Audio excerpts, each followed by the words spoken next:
RMC. Dans cette Ligue 1 là, avoir des éclairs, c'est déjà avoir une bonne boulangerie. Kylian, c'est vrai que c'est incroyable. Il nous a fait comme dans FIFA, L1, accélération et double joystick droit. C'est la Suisse là, Kevin, on te demande de te positionner. Je suis pas la Suisse, je suis l'Elysée. J'appelais le Standard et à l'époque, Max c'était un peu comme une séance de psy, tu vois, j'appelais le 32C, ça coûtait moins cher que d'aller chez le psy. 20h-22h, Génération After. Nicolas Jamin. Bonsoir à toutes et à tous, c'est Génération After ce soir et bonjour à toi qui nous écoute en podcast, nous regarde sur After Foot TV. Autour de la table, Kevin Diaz. Salut Kev. Salut à tous. Ça va KD? Ça en va. forme? Écoute, ça va. Walid est là également en face de toi ce soir. Salut Walid Acharchour. Salut Nico, salut à tous. Et Jimmy Brown aussi. Salut Jimmy. Salut Nico, bonsoir tout le monde. Et notre invité, on a eu Samir Nasri il y a 2 semaines. On a eu Gaël Clichy hier. C'était bien. Très bien. Mais là on monte d'un cran. Ce soir on a invité un joueur de padel. Adil Rami est avec nous ce soir dans Génération After. Salut Adil. Salut tout le monde. Un champion du monde ce soir avec nous pendant 2 heures jusqu'à 22h. Bon Adil, comment ça va? Ta journée s'est bien passée? Ça va très bien, j'ai fait un petit tournoi de paddle. Voilà. C'était pas brillant il paraît. C'est pas dingue. Je suis pas dingue au paddle. Je me démerde pas mal, mais je suis pas. Si, ça va. Correct. Moi je l'ai vu aujourd'hui dans ce tournoi là, il cuisine. Meilleur que Samir Nasri, que C'est Samir pas, Menez. c'est pas le même style de jeu. Ouais d'accord. Beaucoup ok. plus On répond- offensif. On répond ça quand on veut pas dire. Non, beaucoup plus offensif Adil. D'accord. T'as pas joué toi? Si, j'ai joué, Et alors? mais on s'est pas rencontrés. Ouais. On a perdu en quart de finale Très T'as bien. joué avec qui? avec Mathieu Baudemer. Et qui est très bon joueur aussi. Très Ça bon s'est bien joueur. passé avec Mathieu, Très, malgré très la défaite. Tout Oh, ça. non, ouais, on a une petite explication de texte à la fin, après la déception, parce que je l'ai un peu crevé, mais ça fait partie du jeu Il n'a malheureusement. pas dit un truc du genre, Walid, quand la pression monte, on le perd. Si, il m'a reproché, il m'a dit que quand D'accord. tu joues au Camp Nou, t'as du mal. Et en parlant de Mathieu Baudemer, c'est lui qui m'a donné ma première paire de chaussures. Je suis arrivé en pro avec Claude Puel et je lui ai gratté une paire de chaussures. À Lille. À Lille, Ouais, exactement. bien sûr. Et il me les a envoyés. Il m'a dit tiens, prends mes crampons. Et c'était des vapors. Incroyable. Magnifique, Oh, c'est généreux. tout, Depuis 20 ans. L'humain, il est Mathieu comme ça. Baudemer. L'humain, il est comme ça. Le footballeur, il était comme ça aussi quand même. Exactement. 2 heures avec toi, Adil. Bien sûr, le 32-16 est ouvert. Vous pouvez poser vos questions à Adil Rami, notre invité ce soir. Faut-il rappeler que tu as joué à Lille, Valence, Milan, Séville, Marseille, Fenerbahçe. C'était un peu rapide. Ouais. Fenerbahçe. Non, c'était pas cool. Voilà, en plus. Boavista et 3.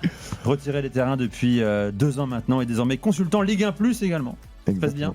Très T'aimes bien. ce rôle? Franchement, ouais, j'aime beaucoup l'équipe, je me sens bien et avec le temps et l'âge, je me suis dit c'est toujours bien de rejoindre une équipe où je me sens bien, je me sens naturel, où je force absolument rien et la Ligue 1 Plus me le permet. Bon, et je rappelle que sans nous, tu n'y serais peut-être pas. Hein, parce que c'est RMC qui t'a lancé dans le grand bain médiatique. Adil. C'est vrai. Ouais, j'étais en activité encore. Hein. C'est vrai en plus. À Boavista. Exactement. J'étais à Boavista. J'ai essayé de me relancer parce que j'ai été blessé pendant 1 an au genou. J'ai un gros problème au genou. Et je me suis dit, tiens, pourquoi pas essayer? Et c'était pas mal, mais à distance. Je préfère être sur RMC, mais sur place. Là, je sens les ondes, les énergies. C'est pas pareil sur place. Boavista, Et- attends, de Gérard Lopez. Hein. C'est exactement ça. T'as toujours été payé chaque mois, le salaire est tombé. Ouais, c'est bon il y a eu un petit truc à la fin, un petit peu compliqué. Mais ils m'ont Toujours quand comme même ça à la payé. fin avec Gérard Lopez. Ouais. Mais là, j'ai eu la chance de manger avec Luis Campos à l'époque. Il m'avait demandé de rejoindre et d'aider Boavista. J'avais dit avec grand plaisir. Et aujourd'hui, c'est devenu un ami et ça fait plaisir. Et Nico, en parlant de Ligue 1+, comment ça se fait que t'as rempilé? Parce que t'as eu plusieurs vies médiatiques depuis la fin de ta carrière. On en avait un peu discuté en off. Et à Prime Video, t'étais plus vu comme quelqu'un qui était dans l'ambiance, notamment dans l'humeur. Et là, je trouve que t'as eu un virage foot, vraiment foot. Ouais. Comment s'est passée cette transition? Parce que voilà, on a eu le Adil Rami, un petit peu star, etc. Non. Là, je trouve que tu t'intéresses beaucoup plus au foot et tu parles un peu plus de foot. Exactement. Est-ce que c'est la transition sur Twitch, etc. C'est ça. Je pense que c'est Twitch qui m'a beaucoup aidé. En fait, j'ai beaucoup de. Ça, on le sait, c'est pas une surprise. J'aime l'humour et j'en fais beaucoup. Derrière, quand j'ai commencé sur Twitch, j'ai mis de l'humour et aussi du sérieux dans mes résumés de match, dans l'aspect tactique et aussi mental. Et j'ai constaté que ça a beaucoup plu sur Twitch. Et derrière, ça a attiré l'œil de personnes, pas mal de monde sur Ligue 1 Plus qui m'ont proposé. Et ma première réponse à la demande de la Ligue 1 Plus, c'était OK. Mais je veux garder ce que je fais sur Twitch. D'accord. Voilà, sur Tu l'aspect continuer ton tactique. stream sur Twitch. Non, Ah non, dire que le je préfère contenu, parler tu veux vraiment dire. tactique, de D'accord. ce que je sais, de ce que j'aime.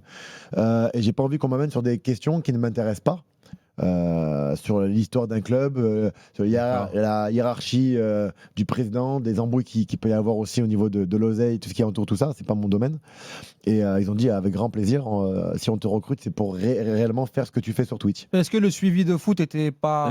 On a en le parlera temps. après Oui. D'accord. Pendant 2 heures. Ah non, bah, très bien. On peut te faire one-to-one avec Adil, on peut le faire aussi en podcast. Je peux y aller si tu veux aussi. Non, tu restes là évidemment. Ce soir, on parle de Marseille, veille de réception de Lorient, et surtout avant un mois de folie.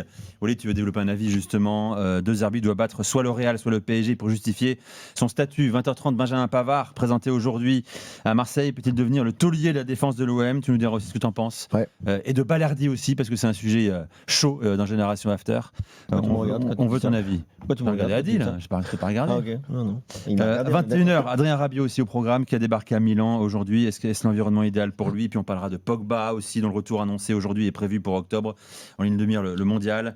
Et tu nous diras s'il peut le faire. Et puis plein d'autres questions à te poser dans la dernière demi-heure de Génération After avant de passer à la main à Gilbert. Bonsoir Gilbert. Salut à tous. Vous connaissez pas encore la voix de Michael Gerlinger, Si, on l'a vu en conférence de presse. le directeur général de Lyon? Ouais, parce que Très bien toi, tu français. regardes tout. Il parle très bien Qui français. avait fait une très bonne conférence. Il sera de presse. avec nous tout à l'heure à 22h, donc une grosse page lyonnaise pour faire le point, notamment sur les finances, tous les sujets qu'Adil Adore. Maîtrise. adore. et Il pourra maîtrise. rester, hein. Voilà. Donc non, mais c'est intéressant parce que mine de rien, Lyon réussit un très bon début de saison. Donc comment ils ont fait? Il a bossé pendant 15 ans au Bayern, cet homme-là. Donc un taulier au Bayern. il a une bonne expérience. Et puis la Liga qui reprend. Donc on fera un petit tour des matchs de ce week-end, bien sûr, avec nos correspondants. Plus le foot européen, bien sûr, et notamment un gros plan sur l'Espagne qui a régalé tout le monde pendant la trêve internationale. On en parlera tout à l'heure, tous les sujets espagnols et anglais ce soir. Ce sera, Voilà, ce sera à 22h. à 22h. À tout à l'heure. Jusqu'à minuit. À tout à l'heure, Gilbert. C'est parti pour Génération After. Vous nous appelez au 3216, bien sûr. Le numéro WhatsApp, vous le connaissez désormais, 0612 424 424. Et puis, on est en direct également sur la chaîne YouTube de l'After et sur After Foot TV, car oui, c'est aussi de la télé à dire. Tu t'estimes beau gosse ce soir ou pas? Ça va? Ah, pas du tout. Ah non, pas du tout. Franchement, je suis fatigué. Fatigué. Ouais. T'as fait du sport aujourd'hui. Alors, Exactement. l'OM, mois de septembre chargé, Lorient demain, puis ça va s'emballer, le Real à Madrid mardi prochain, le PSG dans 10 jours, Strasbourg et l'Ajax aussi en Ligue des Champions. Tiens, avant l'avis de Walid, écoutons De Zerbi, il était en conf de presse aujourd'hui, très enthousiaste avant la reprise et surtout avant les débuts à venir des recrues. De Zerbi n'est pas là, ok, c'est pas grave, c'est bon. Il est là ou pas De Zerbi? Faut me dire, hein. Allez, on y va. Je m'attends à ce qu'il soit le Pavard que l'on connaît de direct. par son expérience, sa personnalité et ses qualités. Il est très enthousiaste à l'idée de venir, cela nous fait très plaisir. Cela nous rend heureux qu'un Français de plus sache ce que représente l'OM. Je suis très excité d'entraîner Benjamin comme toutes les autres recrues. En peu de temps, il va falloir être prêt à bien jouer, à gagner et avoir la bonne mentalité. Voilà, il parlait de Benjamin Pavard, on en parlera également dans un instant. Il explique qu'il récupère 6 nouvelles arrivées entre 29 août et 1er septembre. On va essayer tout de suite de les mettre sur le terrain. On n'a pas beaucoup de temps, mais ce sont des joueurs qui sont très forts. Heureux de les accueillir dans l'effectif composé. Pavard, Aguerd, Medina, Emerson Palmieri, O'Reilly, Vermeeren, Amad Traoré et Paixão sont dispo pour ce match demain soir. Avid Walid de Zerbi doit battre soit le Real, soit le PSG pour justifier son statut. C'est parti, jingle Walid. Comment on dit un mensonge en anglais? Good luck. C'était un troll, C'est ça. un troll, t'inquiète pas. Il y a des trolls parfois.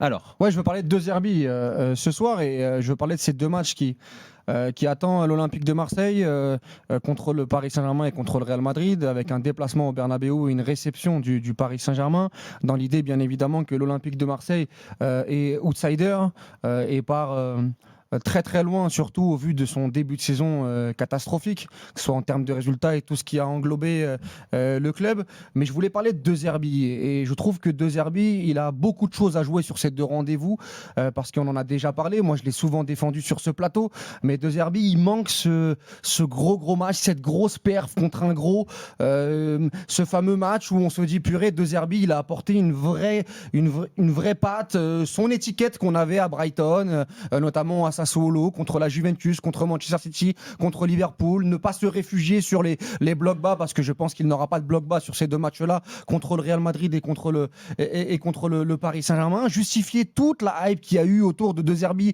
à son arrivée, le staff, pas les pleins pouvoirs, mais en tout cas des garanties, que ce soit sportives ou financières. Et sur ces matchs-là, pour moi, De Zerbi doit un peu étouffer ce qui s'est passé depuis le début de saison. Si on regarde un peu l'an dernier, alors il fait une deuxième place, c'était ce qu'on lui avait demandé, se retourner en Ligue des Champions, il l'a fait dans les conditions qu'on connaît en fin de saison, avec les retiros à Rome, avec des matchs très très compliqués. Mais quand on regarde véritablement les perfs, il n'y en a pas tant que ça. C'est-à-dire qu'il y a cette deuxième mi-temps contre Lyon à la maison, mais tu dois gagner face à ce Lyon, où je crois que c'est Fonseca qui a un entraînement à l'époque, en prenant l'équipe après Pierre Sage. Il bat Monaco à la maison, mais il doit battre Monaco au Vélodrome avec le but de Greenwood. Tu as le match aller contre Lyon dans des conditions qu'on connaît, mais contre le PSG, à chaque fois à Monaco, tu te dis, bon, est-ce que De Zerbi va aller chercher ce gros match avec l'Olympique de Marseille? Et je trouve que c'est le meilleur timing pour véritablement annuler toutes les critiques qu'il y a à son égard. Est-ce qu'il est fait pour l'Olympique de Marseille? Est-ce que c'est un grand coach? Est-ce que c'est un grand coach? Tous les doutes. Il a besoin de ce type de rendez-vous. Et De Zerbi doit montrer, en faisant un coup, que ce soit contre le Real Madrid ou contre le Paris Saint-Germain, pour véritablement s'affirmer dans tout ce que je viens d'expliquer. Vas-y. Non, c'est moi. Il est pas un peu exigeant là quand même. Surtout qu'il y a quand même dans l'effectif, pour moi, j'estime que c'est un bon effectif aujourd'hui. Donc aujourd'hui, on ne peut rien reprocher à Mehdi. Quand tu vois les joueurs qui arrivent avec ce nouveau mercato, il y a carrément une nouvelle défense qui se prépare. Mais justement, Adil, est-ce que c'est pas trop tôt? Moi, je suis d'accord sur le côté des résultats. Il faut qu'ils battent des gros cette saison. Mais là, il vient de récupérer un effectif. Les mecs, même les recrues, entre les blessés qui viennent d'arriver, les recrues, ceux qui étaient en sélection, etc. Il a combien de temps pour préparer le triptyque qui arrive? Il va enchaîner contre deux machines de guerre, le Real et le PSG. Si tu gagnes pas, c'est pas un pas là. C'est pas indulgent là. Moi, là où je rejoins Walid, c'est qu'il doit faire des gros matchs, mais pas tout de suite. Là, sur cette semaine, c'est peut-être un peu tôt. J'ai laissé Walid terminer, sinon on va dire qu'on l'a coupé. Après, c'est un avis tranché, donc d'habitude, on se laisse quand même terminer. Pour le coup, c'est pas un avis. Monté dessus, ça aurait été un vrai problème. J'ai envie de te dire que c'est pas un avis tranché. Franchement, c'est un avis à peine cisaillé parce que là, à part pour une reprise et vouloir remettre les Marseillais dans le bain parce que demain il y a un match important contre Lorient, que tu me dises qu'il faut absolument battre Lorient, j'ai envie de te dire pourquoi pas. Mais alors, comme il vient de dire Jimmy, je vais reprendre ces termes, mais alors ok, comme dit Adil, pas de souci, il y a des très bonnes recrues, mais les mecs ils viennent de débarquer, ils étaient pour la plupart en sélection, ils vont même pas connaître tous leurs prénoms, que tu veux déjà qu'ils battent deux des 10 meilleures équipes du monde. C'est là où t'as pas compris mon avis, c'est que je parle pas de Marseille, c'est pas Marseille qui a besoin de gagner ces deux matchs-là, c'est De Zerbi. Mais De Zerbi, il va bien les battre avec des joueurs, il va bien les battre avec des joueurs qui viennent d'arriver. Kevin, comprends mon avis, c'est que De Zerbi... J'ai compris ton avis, je suis pas d'accord. Tu dis que De Zerbi n'a pas de match référence en tant qu'entraîneur de l'OM. Il a pas encore ce coup d'éclat. C'est un peu, voilà, c'est Joe Tsonga en Grand Chelem par exemple, c'est un mec qui va battre moins fort ou des joueurs qui sont à son niveau, mais il y a pas l'énorme perf, ça a déjà arrivé à Tsonga bien évidemment, mais il y a pas cette énorme perf qui met d'accord. Moi je pense que De Zerbi en a besoin. Donc sur cette semaine. D'accord, mais moi je parle de cette semaine. D'accord, cette semaine, il bat le PSG. Derrière, il perd les 3 matchs suivants de Ligue 1. Ah oui, il aura battu le PSG. Oui, mais sur la légitimité, sur l'étiquette de grand coach, d'un mec qui peut faire passer un cap. Est-ce que ça suffit de battre le PSG? Mais la légitimité, c'est pas sur 90 minutes. Moi, je te dis que si tu bats le PSG, par contre, là, je rejoins. Si tu arrives à battre le PSG, tu t'achètes une tranquillité à Marseille. Si tu gagnes, tu les as connus. Si tu perds les 3 matchs suivants, pareil. Non, mais ce que je veux dire aussi, c'est qu'enfin, par rapport à ce que Walid dit, c'est vrai que c'est quand même dur parce que quand tu es De Zerbi, que tu joues le Paris Saint-Germain, qui est quasi imbougeable cette année, c'est l'une des plus belles équipes du monde, et puis d'aller à Bernabéu pour gagner, c'est quand même pas un cadeau pour le coach aussi.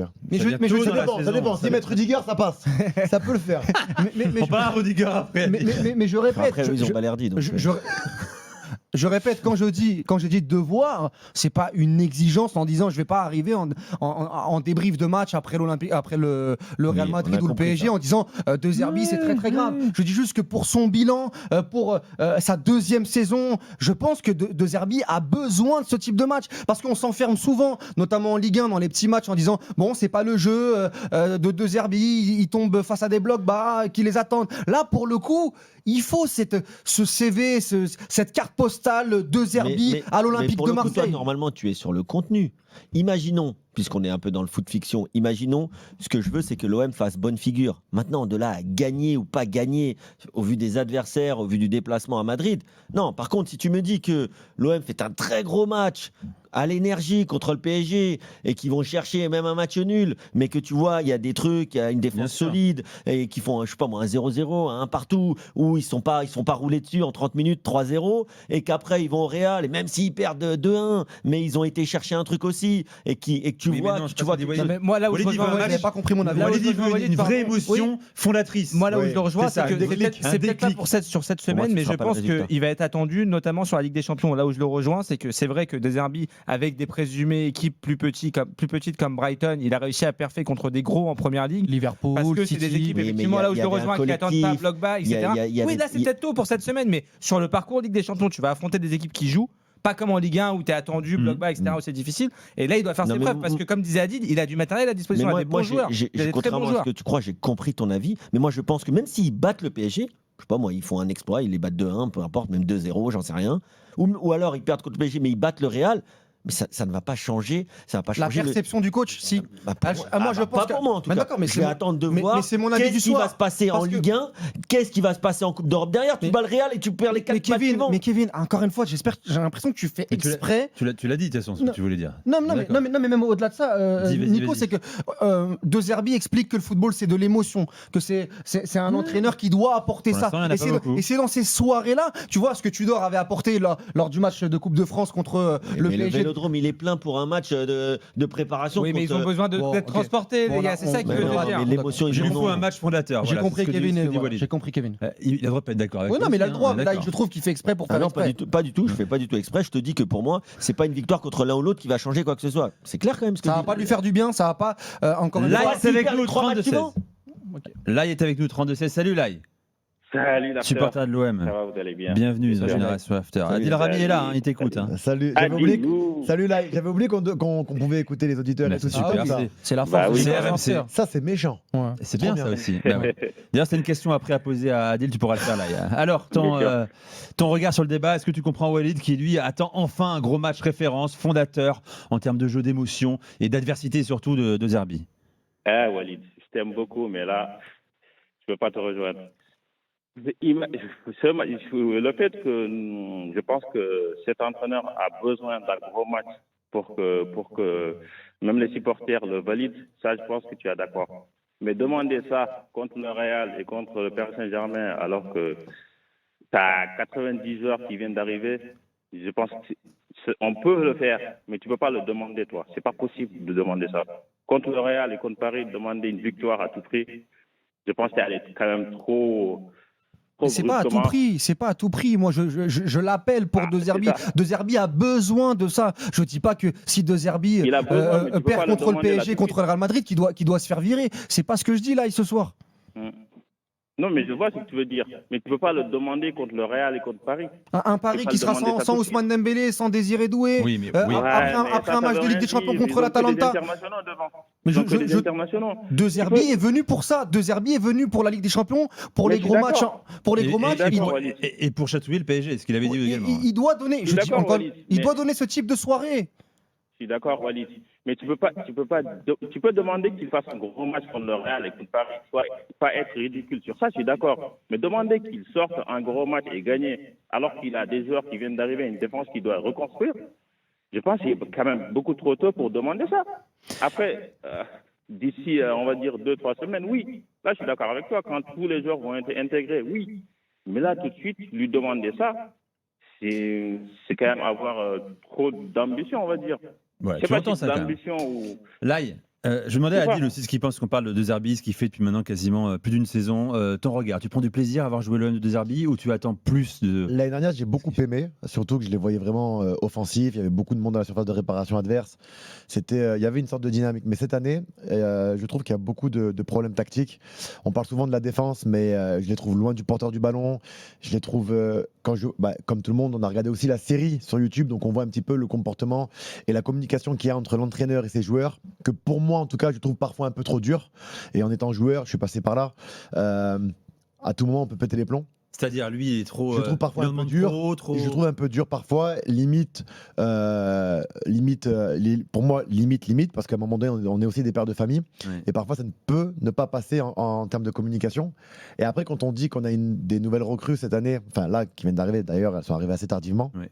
Et c'est dommage aussi. Mais là, on parle des joueurs comme Aguerd, Pavard, Medina. Ce sont des joueurs quand même qui ont prouvé, qui ont de l'expérience. Et pour gérer une défense, pour contrôler une défense, il ne faut pas non plus un mois. Surtout avec ce type de joueurs. Il n'y a pas de question de complicité. Il y a de la complicité, mais c'est au coach et au staff de vraiment faire parler de leur football et de faire passer le message avec des couvertures, de coulisser beaucoup plus rapidement, et aussi le travail des numéros 6 qui est super important.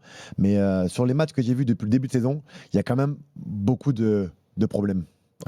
Pas que sur la défense, mais globalement. En général. Ouais. Est-ce que toi, dans tes débuts de saison, dans les clubs où tu as évolué, quand tu fais des débuts de saison contre des équipes inférieures, où l'Olympique de Marseille doit gagner, avoir ce type de match où tu n'es pas favori, aller au Bernabeu, aller à Anfield, est-ce que c'est une bonne chose pour essayer d'aller créer, pas cet exploit, mais en tout cas cette grosse performance, où tu te dis, vu qu'on a perdu contre des petites équipes, ça va être l'enfer? Non, moi en début de saison, pour être honnête avec toi, quand tu es dans un grand club et que tu joues contre des clubs inférieurs, en début de saison, c'est compliqué.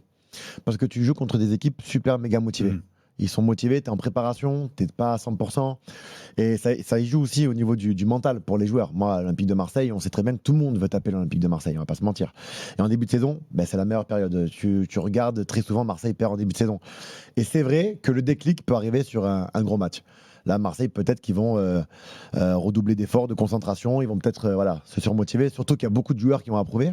Et on a l'impression qu'il y a Revanchard, un Balerdi et des joueurs aussi qui ont leur place à gagner. Et ça, c'est important dans un groupe d'avoir de la concurrence, mais de la bonne concurrence. Et ça, c'est très important d'avoir de la concurrence saine. Là, tu voulais rajouter quelque chose? Pour revenir sur le débat, c'est sûr que si tu gagnes contre le Real ou Paris Saint-Germain, tu vas revenir, tous les joueurs vont être avec toi, et même les supporters qui commencent à douter sur l'entraîneur. Mais même pour moi, c'est dur de douter sur lui. Oui, bien sûr que l'année dernière, il a tout pas bien fait, mais sur l'implication et dans le jeu, par moment, comme lui il l'a dit, par moment c'était bon, par moment c'était très compliqué. Mais le problème, c'est quand tu changes à chaque fois 90 000 joueurs, mais on ne peut pas s'attendre à ce que l'entraîneur... Et là, il dit encore aujourd'hui, il est totalement satisfait de l'effectif qu'il a. Il a des recrues qu'il voulait, c'est un régal. Là, je te pose une question. Maintenant, il n'aura plus d'excuses, effectivement. Là, je te pose une question. Rassure-moi, s'il bat le Real Madrid au Bernabeu ou qu'il bat le Paris Saint-Germain, champion d'Europe, à la maison, il change quand même de dimension et d'image à l'Olympique de Marseille ou pas? Mais bien sûr. D'accord, ok. Totalement. Non, mais je voulais... Oui, mais ce serait pas un peu court de dire il a battu le PSG. Il change de dimension, alors que s'il finit 6ème de Ligue 1, tu diras c'est bon, il est d'accord, mais les gars, on parle les gars. Walid qui vient de finir 2ème de Ligue 1. Non, mais ce que dit Walid, en fait, c'est que si tu gagnes le Real ou le Paris Saint-Germain, bien sûr que oui. En plus, surtout à Marseille. Les Marseillais, l'amour qu'ils vont lui apporter.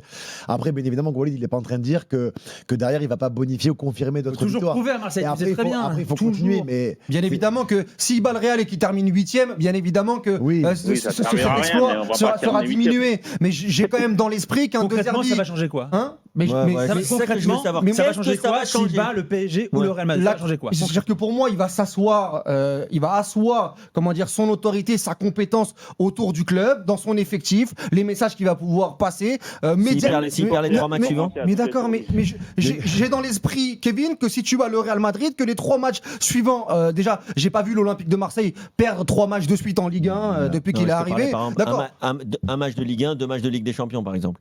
D'accord, mais je te dis juste qu'aujourd'hui, moi, dans mon esprit, gagner contre le Real Madrid ou gagner contre le Paris Saint-Germain, tu capitalises là-dessus. Toi, tu veux rester dessus depuis tout à l'heure, en mode bête et méchant sur cette phrase. Si tu gagnes... Un peu de politesse quand même. Hein?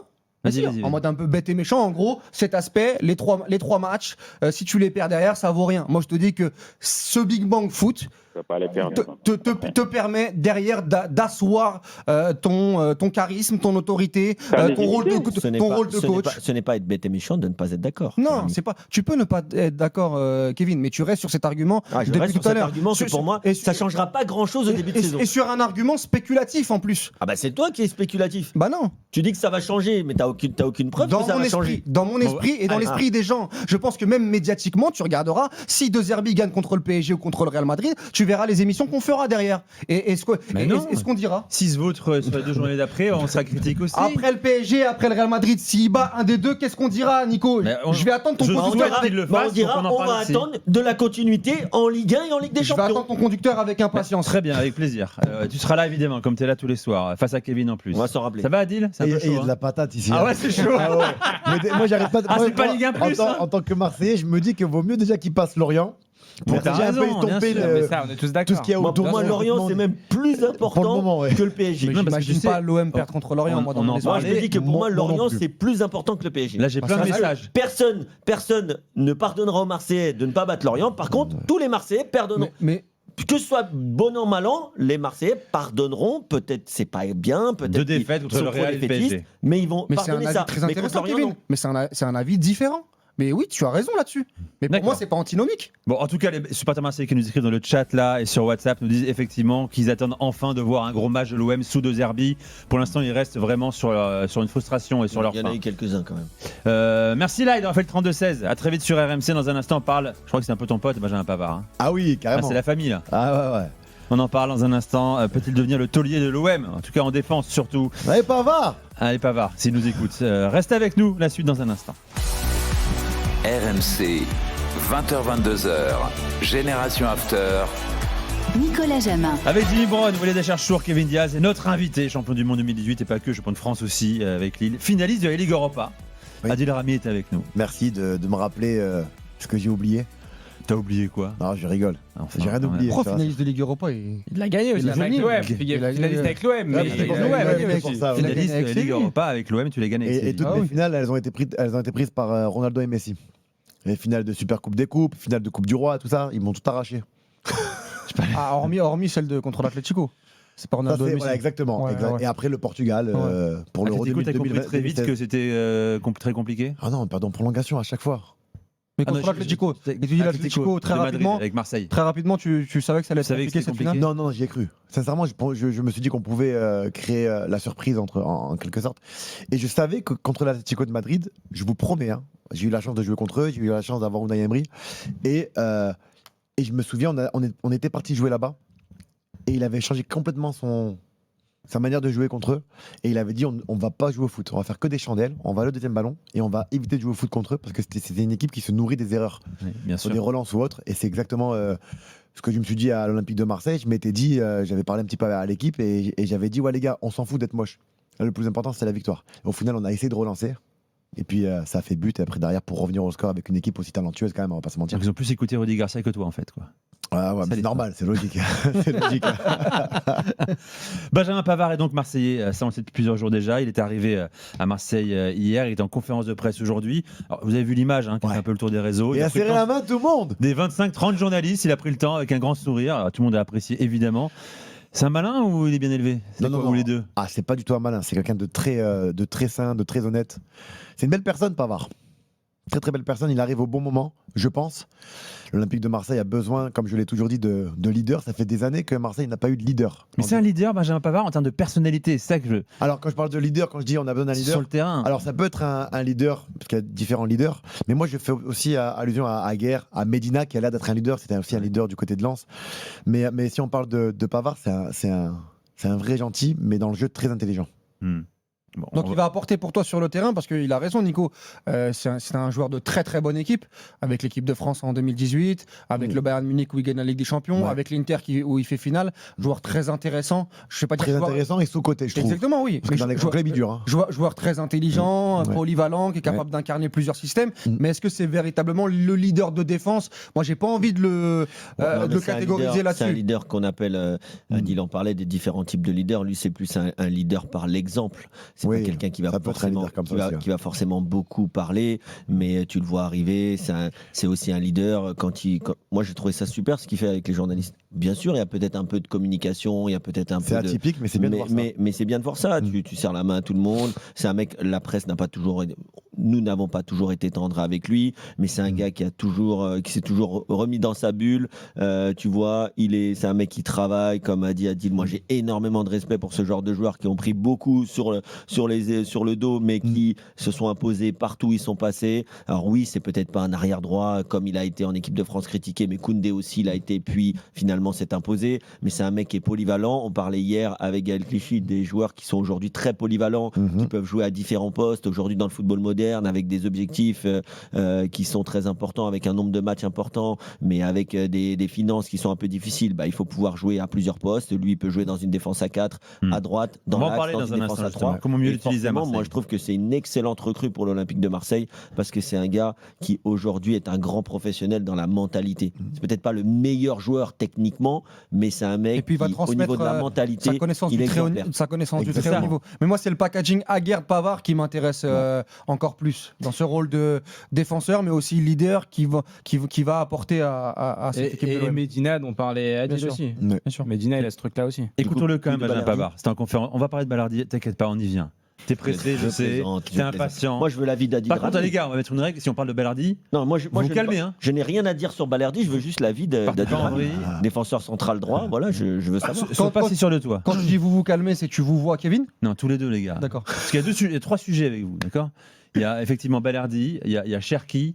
Et le troisième, je ne sais plus où c'est. C'est Deschamps, non, mais pas Deschamps. C'est le premier, là. Le football. Le troisième, c'est le football. Tu disais sous-côté à l'instant. Pourquoi tu dis qu'il est sous-côté?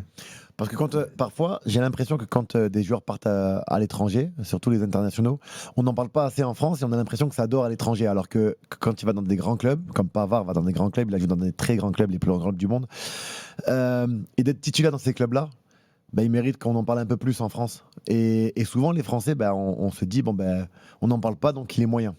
C'est l'impression que j'ai. Alors que c'est parce qu'on se réfère que à ce qu'il fait en équipe de France, alors que tu vois pas ses matchs en club toutes les semaines. Exactement. Donc c'est un peu dommage, mais c'est quand même quelqu'un de... Et palmarès un énorme. mec titulaire au Bayern joueur pendant des avec années, un palmarès titulaire à énorme. l'Inter, il sera évidemment le titulaire. Bayern, l'Inter, là tu peux pas tester. C'est bon. Finaliste de Ligue des Champions en plus. Ouais. Donc, non. Et puis même quand tu joues à l'Inter et que tu joues au Bayern, je voulais vous le dire, parce qu'on a l'impression qu'on arrive dans un club. Certains pensent que tu arrives à Marseille, c'est en dessous le Bayern, à l'Inter, surtout en termes d'équipe, parce que le club de l'Olympique de Marseille, on se doit de le respecter, on va pas se mentir. Mais peu importe les clubs où tu as été, quand tu viens à Marseille, c'est toujours différent. C'est une pression supplémentaire. Et j'ose imaginer, alors je l'ai pas eu au téléphone, j'ai pas la confirmation, mais qu'il doit avoir une sacrée pression. Ah ouais. Marseille, c'est quelque chose. Toi, tu l'as senti, toi? Ah ouais, tu es à l'étranger, ça marchait très très bien pour moi où j'étais. J'étais à Séville, on était qualifié pour la Ligue des Champions. Marseille, j'ai choisi Marseille parce que non seulement je voulais être vu pour la Coupe du Monde, j'ai fait bon pari. En même temps, je suis du Sud, donc j'aime ce club aussi. C'est le rêve de tout sudiste de jouer à l'Olympique de Marseille, on va pas se mentir. T'es Varois, toi, je précise. Exactement, je suis de Fréjus plus précisément. Et quand tu arrives à Marseille, tu arrives quand même avec un bagage. Tu es joueur de l'équipe de France, tu as prouvé à l'étranger. Maintenant, dans le football, on oublie tout très vite. Il faut toujours prouver constamment, et encore plus à Marseille. Ce que disait Samir Nasri dans son documentaire, il a connu bien sûr l'Angleterre, City, Arsenal. Il dit, pour moi, il y a Marseille, c'est au-dessus de tout en termes de pression. Il y a peut-être Naples également. Il voyait ça comme les deux clubs. C'est pour ça que Maradona, il a hésité entre les deux clubs. Tiens, écoutons-le quand même, Benjamin Pavard, ses premiers mots en conférence de presse. Il est hyper heureux d'être à l'OM. Mes agents sont en contact avec Mehdi depuis un certain temps. Après, ça s'est fait lors du dernier jour de Mercato. Mais quand j'ai su l'intérêt de l'Olympique de Marseille, dans ma tête, c'était clair et net. Je voulais rejoindre ce projet ambitieux.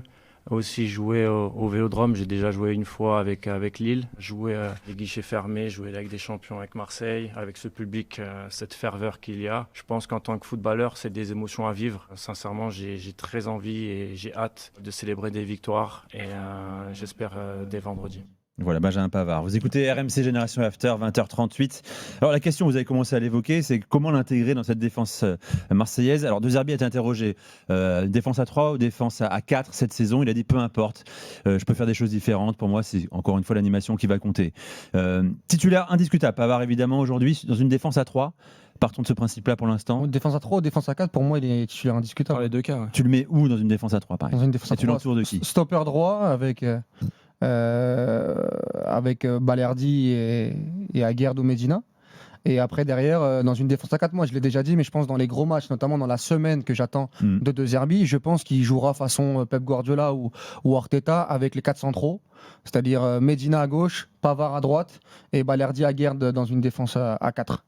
Adil. Ah ouais, complètement comme ça, une grosse défense pour avoir un gros bloc défensif. Ouais, contre le PSG ou contre le Real Madrid, je le vois comme ça. Parce que moi, je pense que contre le Paris Saint-Germain, il y a deux types d'équipes qui affrontent le Paris Saint-Germain. Tu as le bus qu'on connaît tous, hein, et après tu as l'équipe comme Toulouse qui essaye et qui se dit de toute façon on va perdre, autant essayer. Moi, je pense que contre le Paris Saint-Germain, il faut essayer, et encore plus pour Marseille, qui pour moi ont quand même des sacrées cartouches. Alors peut-être pas encore à 100% aujourd'hui, mais je pense que le Paris Saint-Germain, c'est là où ils sont friables, c'est sur les contres. Sur les contres, on peut aller très vite, on peut faire mal, on a des joueurs quand même assez techniques pour pouvoir dégoupiller la défense du Paris Saint-Germain, même si c'est très difficile, hein, je le dis, je le répète. Pour moi, il est l'une des meilleures équipes du monde actuelle, tactiquement aussi. Mais de mettre 4 comme ça, 4 centraux, je pense que dans ça la te condamne. construction, ça va être compliqué. Comment ? Tu penses que ça te condamne si tu joues? Tu peux pas jouer les coups si tu as ces 4 centraux là contre Paris? Moi, aujourd'hui, dans le football actuel, je pense que c'est assez important d'avoir des latéraux très offensifs. Et c'est eux qui arrivent à créer aussi le surnombre et faire des différences. Mais il y a de plus en plus de coachs qui le font plus, ça. T'as Arsenal qui mettait Ben White notamment sur le côté, ou Timber sur le côté, ou Calafiori même sur le côté, qui était défenseur central avec l'Italie. City ou Gvardiol, même Ake jouait latéral gauche. Moi, Stones à droite. C'est vrai que Gvardiol, il m'a impressionné. J'avoue que. Mais là, tu parles de qui à droite si tu fais une défense à 4 pour moi, Pavard latéral droit. Ouais. Medina latéral gauche. Oui. Après, tu crois que Pavard est venu à Marseille pour jouer latéral droit? Après, c'est De Zerbi qui décide, ça. Excusez-moi. Après, comme il dit, pour aller avec toi, Walid, là, on est sur une configuration où quand même, c'est pas des vrais centraux à droite ni à gauche. Donc, je pense que Medina est capable de faire la différence sur le côté. Offensivement, il en est capable. Et Pavard, pareil. Tu l'as vu en équipe de France, bien sûr. Après, nous, auparavant, on l'appelle l'agent sous risque. C'est quelqu'un qui ne va pas faire de boulettes, qui est concentré, qui est propre, qui va respecter les demandes du coach. Et ça, c'est bien. T'es champion du monde en 2018 avec 4 centraux aussi. Hein. Oui. Même si Lucas Hernandez était un latéral très offensif aussi, ça peut être une solution. Aussi un piston. Ouais. Ça peut être une solution de jouer avec cette défense qui a 4 centraux pour 2 raisons. La première, c'est qu'on a quand même des ailiers qui ont quand même du mal à faire les efforts, notamment Greenwood, qui est clairement, franchement, ahurissant de nonchalance, notamment dans les matchs comme à Lyon où son équipe elle est en difficulté à 10 contre 11. T'as l'impression que le mec il est pas au courant qu'ils sont à 10 contre 11. Donc moi je l'aime bien Greenwood, mais il y a un moment, faut se mettre la tête à l'endroit. C'est mon joueur préféré de l'Olympique de Marseille. Non mais je suis d'accord, mais nous aussi on l'aime beaucoup. Mais bon, il y a un moment, moi j'ai. Mais il t'agace pas parfois justement Greenwood. J'aime bien les joueurs qui jouent avec et sans le ballon quand même. Ouais, moi je sais qu'il y a un minimum à faire, surtout sur le placement pour dissuader. Parfois ça dissuade le placement, ça c'est super important. Mais ce type de joueur, même quand il a souvent les Marseillais, je regarde les commentaires, je vois un petit peu comme tout le monde, ils se sont plaints de Greenwood contre Rennes par exemple. Moi je trouvais que c'était le seul joueur qui a essayé de dynamiser, de mettre du mouvement, en première mi-temps. Il essaye. Quand tu as un joueur comme ça offensif qui essaye, même s'il perd la balle, c'est aux défenseurs et aux 6 qui sont là pour justement. Mais c'est Greenwood en fait, c'est différent. C'était différent. Après, il y a eu ce carton rouge aussi qui crée une certaine différence.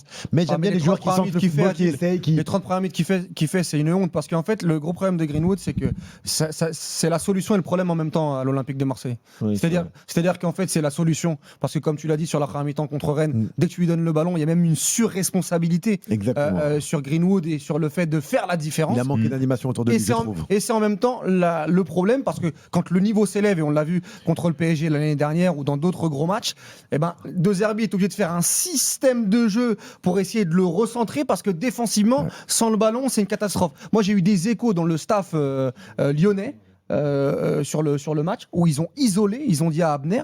Mais même Maciel chez vous sur Ligue 1+, il le dit à la fin du match, il dit on savait que Greenwood ne défendait pas, je l'avais pas vu. Et on allait cibler cette zone-là. Je l'avais pas vu. Mais des dédoublements parce que en gros Greenwood ne suit pas son joueur. Mais ça c'est quand même problématique. Donc ça c'était le premier problème. Et le deuxième problème pour moi, c'est que aujourd'hui la défense à 4 comme vous l'avez présenté, pour moi, c'est juste pour trouver une place à Balerdi. Alors, pause. Dans un instant, pour lui trouver une place parce que sinon, je finis juste. Pour moi, la meilleure défense de l'OM, c'est à 3. Pavard jouait à 3 à l'Inter. Aguerd n'a plus ses jambes de 20 ans. Medina jouait à 3 avec Lens. Donc pour moi, c'est cette défense à 3. Stop. Pour moi, c'est cette défense à 3. On revient dans un instant avec Adil Rami, qui est notre invité exceptionnel. Ce soir, on nous demande s'il travaille chez nous. Pas encore, un jour peut-être. Adil. Il a déjà bossé chez nous il y a quelques années avec Jérôme Rotel notamment. Jimmy Brown est là, Walid Acharchour, Kevin Diaz et Adil, tu restes avec nous jusqu'à 22h.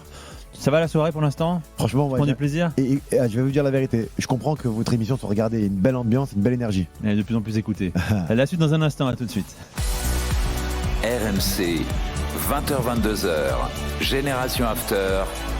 Nicolas Jamin. Adil Rami est avec nous sur RMC. On est heureux de l'accueillir ce soir jusqu'à 22h avec Ouleda Cherchour, Kevin Diaz et Jimmy Brown. Tiens, avant qu'on parle de Balardi, c'était intéressant l'échange qu'on avait pendant la pause avec toi, Adil. Tu préférais jouer dans une défense à 3, à 5 ou à 4-4-2 plus classique, toi? Bon, j'aimais pas changer pendant la saison, mais c'est vrai qu'il y a une grosse adaptation, c'est une grosse différence, mais je préférais au final, avec l'âge, à 5. C'est ça, et être au milieu des 3 centraux. Où est-ce que tu as pris le plus de plaisir dans une défense à 3, justement? À Séville. T'avais qui autour de toi? À Séville, j'en ai eu beaucoup des joueurs autour de moi, mais je me souviens d'une saison où on avait. L'année de Sampaoli? Toi, tu connais mieux que moi les joueurs qu'il y avait autour de moi. L'année de Sampaoli, ouais. Il y avait Mercado. Il y avait. Argentin très rugueux. Au début, il y avait Pareja. Ouais, mais il n'a pas beaucoup joué. Ouais, parce qu'il était blessé. Il y avait Kolo Djezak. Il y avait Kolo Djezak un petit peu. Exactement. Il y avait Carisso, mais il était blessé aussi. Mais j'ai pas le troisième. C'était titulaire Carisso, vraiment, c'était vraiment lui le titulaire. Et une fois, je vous raconte une histoire, c'est que en Espagne, on jouait avec une défense à 3. Moi, je dis des défenses à 5, mais en fait, défense à 3, parce qu'à gauche, on mettait Vitolo, et à droite, c'était Sarabia. Qui sont deux ailiers, en fait. Et qui sont deux ailiers offensifs, ouais, c'était très offensif. Même contre les gros de la Liga? Ouais.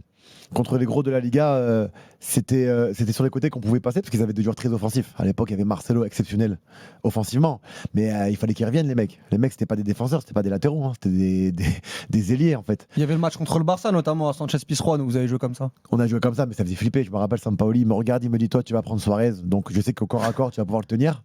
Après, il disait à Mercado: toi, tu prends Messi, tu le connais, Argentin. Mais Messi, ce qu'il avait fait en deuxième mi-temps, c'était très, très intelligent. Enfin, Messi, on parle de meilleur joueur de tous les temps. À un moment donné, on faisait du 1 contre 1. Et à droite, je sais plus c'était qui avec moi et qui devait s'occuper de Neymar. Et à la fin, ils avaient compris à la mi-temps. Et Messi, il venait récupérer les ballons super bas. Oui, c'est ça. Ça fait que Mercado, il devait aller chercher Messi. Puis au final, il y avait des espaces de dingue. Tu te rappelles du score ou pas? On a perdu 2-1, je crois, si je dis pas de bêtises. Honnête. Et vous meniez 1-0. C'est propre, on menait 1-0, ouais. On menait 1-0. Je crois que l'année où il y avait Samir en plus. Ouais, c'est ça. Et les premiers 6 mois, c'était incroyable. Samir, leader, incroyable. On n'a pas parlé de Séville avec Samir d'ailleurs. Ouais. Il reviendra. Hein. Il reviendra. Alors Léo Balerdi. Ils reviendront tous. Léo Balerdi. Bah oui, à chaque fois ils viennent, ils partent, c'est génial. Ils reviendront tous. Ils reviendront tous. C'est pas mal. J'aime bien. Bon, Léo Balerdi, question très simple, qu'est-ce que t'en penses? J'en ai bon défenseur, très bon défenseur, défenseur moyen. Non, je pense que c'est un bon défenseur. Et mon point de vue, c'est qu'on lui a donné beaucoup de crédit, une image de leader, de capitaine, de patron de la défense de l'Olympique de Marseille. Et moi, je le dis, je le répète, et en fait, ça fait longtemps qu'on n'a pas eu un patron dans cette équipe marseillaise, en défense centrale en tout cas. Oui. Un patron, c'est quoi? Un patron, c'est pas un défenseur qui vient faire simplement un bon match. On dit, ouais, il a été bon sur l'homme, il a fait son match. Non. Un patron, c'est des choses qu'on ne voit pas. Ça veut dire qu'il va réguler sa défense, qu'il va scanner, voir si son latéral droit a bien serré dans son dos, si le ballon il est à gauche. Dire à son binôme, pendant le match, hein, je ne sais pas s'il le dit par contre, mais j'ai l'impression qu'il y a un manque de communication.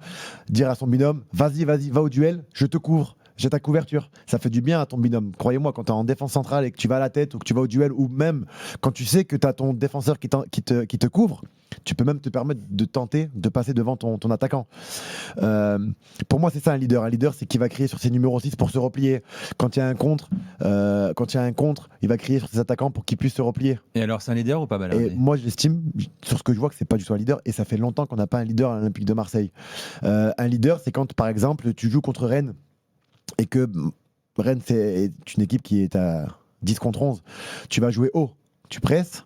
Tu ne dois pas être spectateur mais acteur et prendre le temps à ce moment-là de placer tes joueurs, comme aux échecs, placer tes joueurs pour éviter un contre. Ça s'appelle un marquage préventif.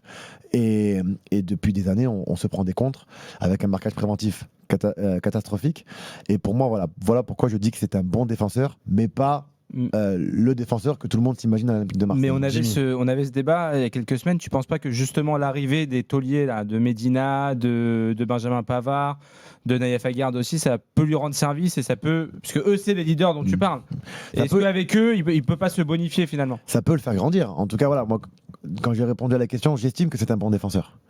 Mais il y a pour qu'il puisse passer le cap, il y a trop d'erreurs techniques chaque match. À un moment donné, quand tu regardes l'Olympique de Marseille, pour ceux qui aiment l'Olympique de Marseille, tu as même l'impression qu'il va faire 90 minutes de folie et à un moment donné, boum, le penalty concédé, une erreur qui va faire coûter des buts à son équipe. Je vois Kevin qui boit du petit lait. Maintenant, il m'a regardé avec un petit sourire. C'est vrai que des recrues autour de lui, ça peut peut-être le forger. Est-ce que aussi, je sais pas, je me demande. Ça va le déresponsabiliser un peu, peut-être. Est-ce que aussi c'est les gens ne se rendent pas compte qu'un brassard c'est lourd. Ouais. Surtout quand tu joues à l'Olympique de Marseille. Ça peut te faire déjouer aussi sur des actions, sur beaucoup de choses, et ça peut aussi te déconcentrer. Mais Adil, moi je reste persuadé, on se bat tous les soirs avec Kevin et on va essayer de pas s'enflammer ce soir et de parler tranquillement. Merci, c'est beau. Moi en tout cas, c'est mon idée avant de démarrer ce débat. Parce que toi, c'est ton intention. Exactement. C'est pas sûr que ça tienne. Exactement. Si Kevin est très calme, voilà. Regarde. Mais moi je reste. J'ai pas besoin de parler là. Je reste persuadé que Balerdi est un très bon défenseur. Maintenant, le contexte marseillais, le contexte aussi du coach, parce que j'aimerais bien avoir ton avis là-dessus. Jouer à 40 mètres de son but, tu viens de l'expliquer avec Sampaoli, et jouer bloc bas pour un défenseur, c'est pour moi un métier différent. C'est dur. Avoir le brassard de capitaine aussi, peut-être. C'est lourd. Sûrement que c'est pas un leader, moi je suis d'accord avec toi. Sûrement qu'il va être aidé par les renforts de poids qui vont arriver. Il est au fond du trou, on l'a vu avec l'Argentine, on l'a vu avec l'Olympique de Marseille. De Zerbi, on a parlé aujourd'hui, notamment. Mais moi, j'estime que son boulot, son travail, les joueurs avec qui il a joué sur les dernières saisons, c'était pas suffisant en fait pour avoir une défense. Il n'a pas été aidé. Pour moi, il n'a pas été aidé. Quand tu joues avec Kondogbia, avec Murillo, avec Cornelius, avec Samuel Gigot, avec tout le respect que j'ai pour ces joueurs-là, c'est des joueurs qui pour moi n'ont pas le niveau pour jouer à l'Olympique de Marseille. Et cette année, et c'est pour ça que pour moi je vais l'attendre au tournant, il sera beaucoup mieux accompagné. Même si attention, hein, Jimmy, Medina, il était aussi aidé par un Danso monstrueux. Pavard, on va pas en parler. Les défenses avec qui il a joué, Aguerd, la même chose. Donc moi, je l'attends là-dessus, mais pour moi, ça reste encore un très bon défenseur et c'est un métier. Je vais pas te l'expliquer, Adil, mais où tu peux faire 85 minutes de très très haut niveau en faisant des choses extraordinaires et plomber ton match sur un mauvais repli, sur un mauvais alignement. Alors qu'un attaquant, demain, Salah, il peut perdre 9 duels et gagner son duel à la 87e minute et faire gagner son équipe 1-0 et on dira qu'il a fait un super match. Donc ça aussi, pour moi, c'est à prendre en compte dans le packaging de l'analyse de Balerdi. Pour moi. Après Balerdi, il a fait quand même des gros mois. Oui. Il a fait des gros mois, donc au moins déjà il a une base. On sait qu'il est capable de faire ça. Mais il a quand même eu des bons défenseurs autour de lui. Mais c'est là où je te comprends. Mais là où quand je te dis que c'est pas un leader, c'est que même si tu as des défenseurs moyens autour de toi, c'est à toi de les faire grandir. Si réellement tu es un leader. Exactement. Tu vois. Après, il y a. En fait, moi j'ai rien à rajouter. On conclut là-dessus. J'ai rien à rajouter sur ce que tu as dit, puisque je suis d'accord. Je dis pas qu'il est nul. Je dis que pour moi, il n'a pas le niveau d'être titulaire à l'Olympique de Marseille ou même avec l'Argentine. Maintenant, il y est, tant mieux pour lui. Il a l'air d'avoir une très bonne mentalité. S'il joue avec les différents entraîneurs, sa place est en danger quand même maintenant. C'est très bien. Je veux dire, c'est un bon gars de vestiaire, pas de problème. Par contre, il y a une chose qui est claire. Tout à l'heure, tu parlais de Benjamin Pavard. Vous disiez que dans l'intimité, vous l'appeliez l'agence touriste. Ouais. Et Balerdi, c'est soit l'homme qui tombe à pic, soit c'est le looping de l'agent touriste. Mais il a préparé, t'as eu 3 minutes de silence, il l'avait. Mais non, c'est celui qui va faire 90 minutes, sur looping. 90 minutes, 1 minute, une erreur, un but. Malheureusement pour lui, c'est souvent le cas. Il y a aussi un problème, je regarde les cartons jaunes, c'est un gars qui prend beaucoup trop de cartons, qui fait beaucoup trop de fautes. C'est un défaut aussi qu'il a, c'est là où il doit grandir. Je trouve qu'il se disperse à parler trop avec les arbitres, à râler. Ça, c'est un problème. Et ça, il faut qu'il arrive à grandir là-dessus parce qu'il perd de l'énergie et de la concentration. Et moi, je me rendais pas compte en étant joueur, même moi, je faisais ça. Hein. Et il faut que son staff lui dise parce qu'on le voit.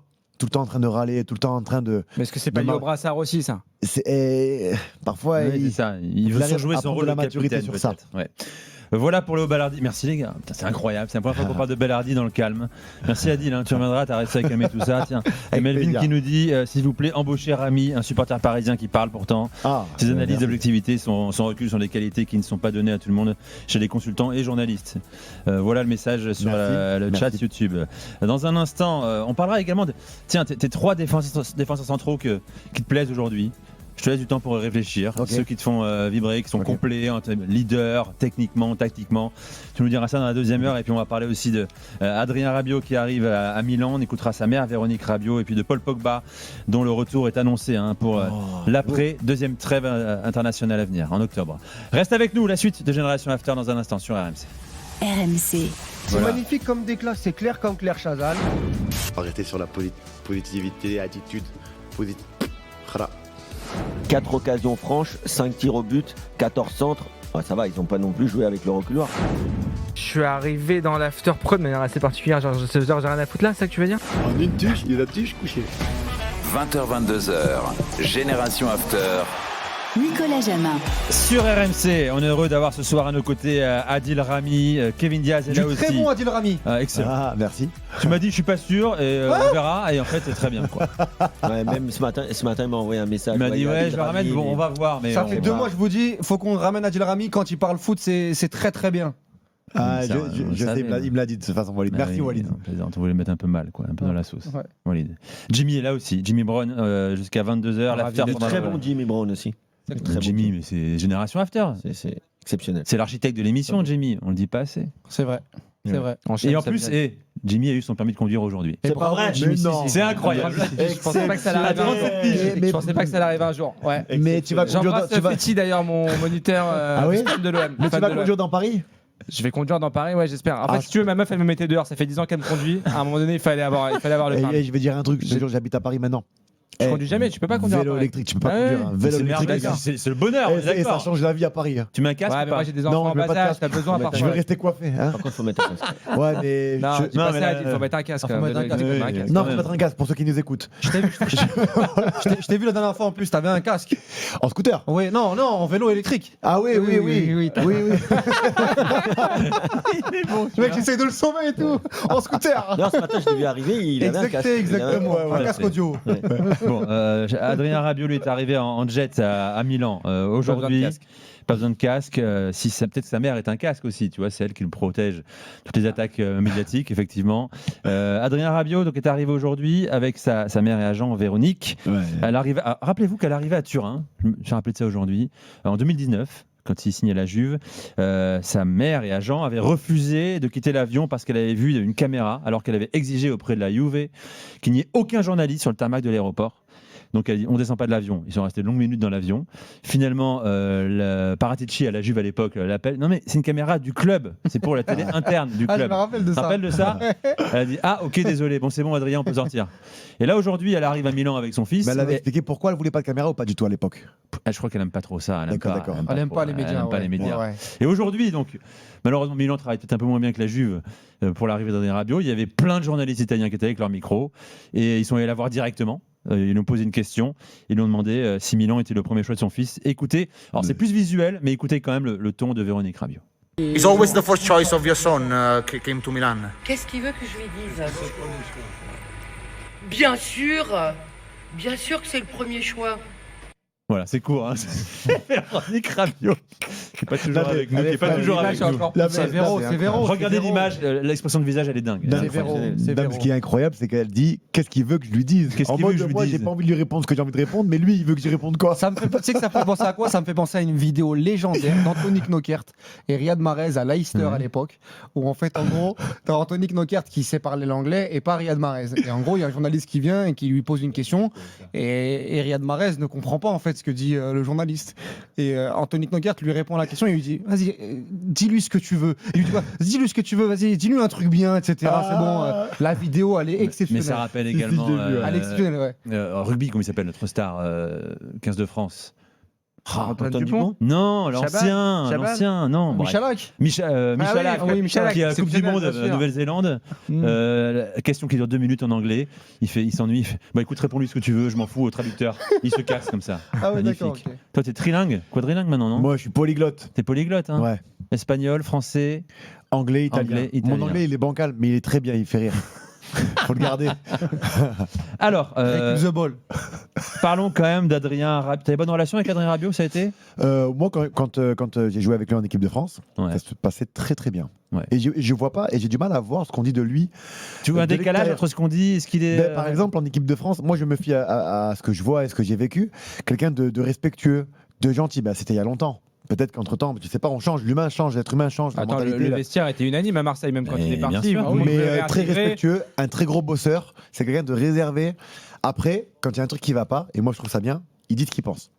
Ouais, des joueurs comme lui, comme Flo Thauvin aussi, ils disent ce qu'ils pensent. Ça veut dire qu'il n'y a pas de vice, ils parlent pas dans le dos, il y a pas de. Dans les vestiaires, parfois c'est un peu vicieux. Toi, t'étais un peu vicelard. Pas du tout. Alors moi, rien à foutre, je fais rire tout le monde.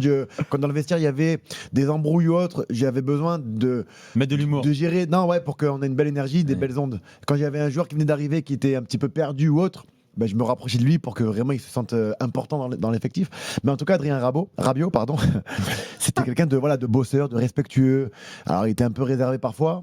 Très grand joueur, ça j'ai pas besoin de le dire les gars, c'est vraiment un... Pour toi c'est un très grand joueur pour toi. Ouais, franchement ouais. Quand tu joues avec lui sur le terrain, ses contrôles de balle, sa manière de jouer, de se retourner, de jouer simple. Physiquement aussi un athlète. Ouais. Son corps athlétiquement c'est assez costaud, moi j'aime beaucoup. Il faisait du bien à l'Olympique de Marseille, vraiment. Il fait la carrière qu'il aurait dû faire. Moi, je pense. Il fait une belle carrière. Je trouve qu'il fait une très belle carrière. Hein. Il aurait jamais posé la question. Est-ce qu'il n'aurait pas pu faire mieux quand on l'attend au PSG, etc. À un autre poste, peut-être. Il y a pas mal de questions là-dessus. S'il peut jouer un peu plus bas.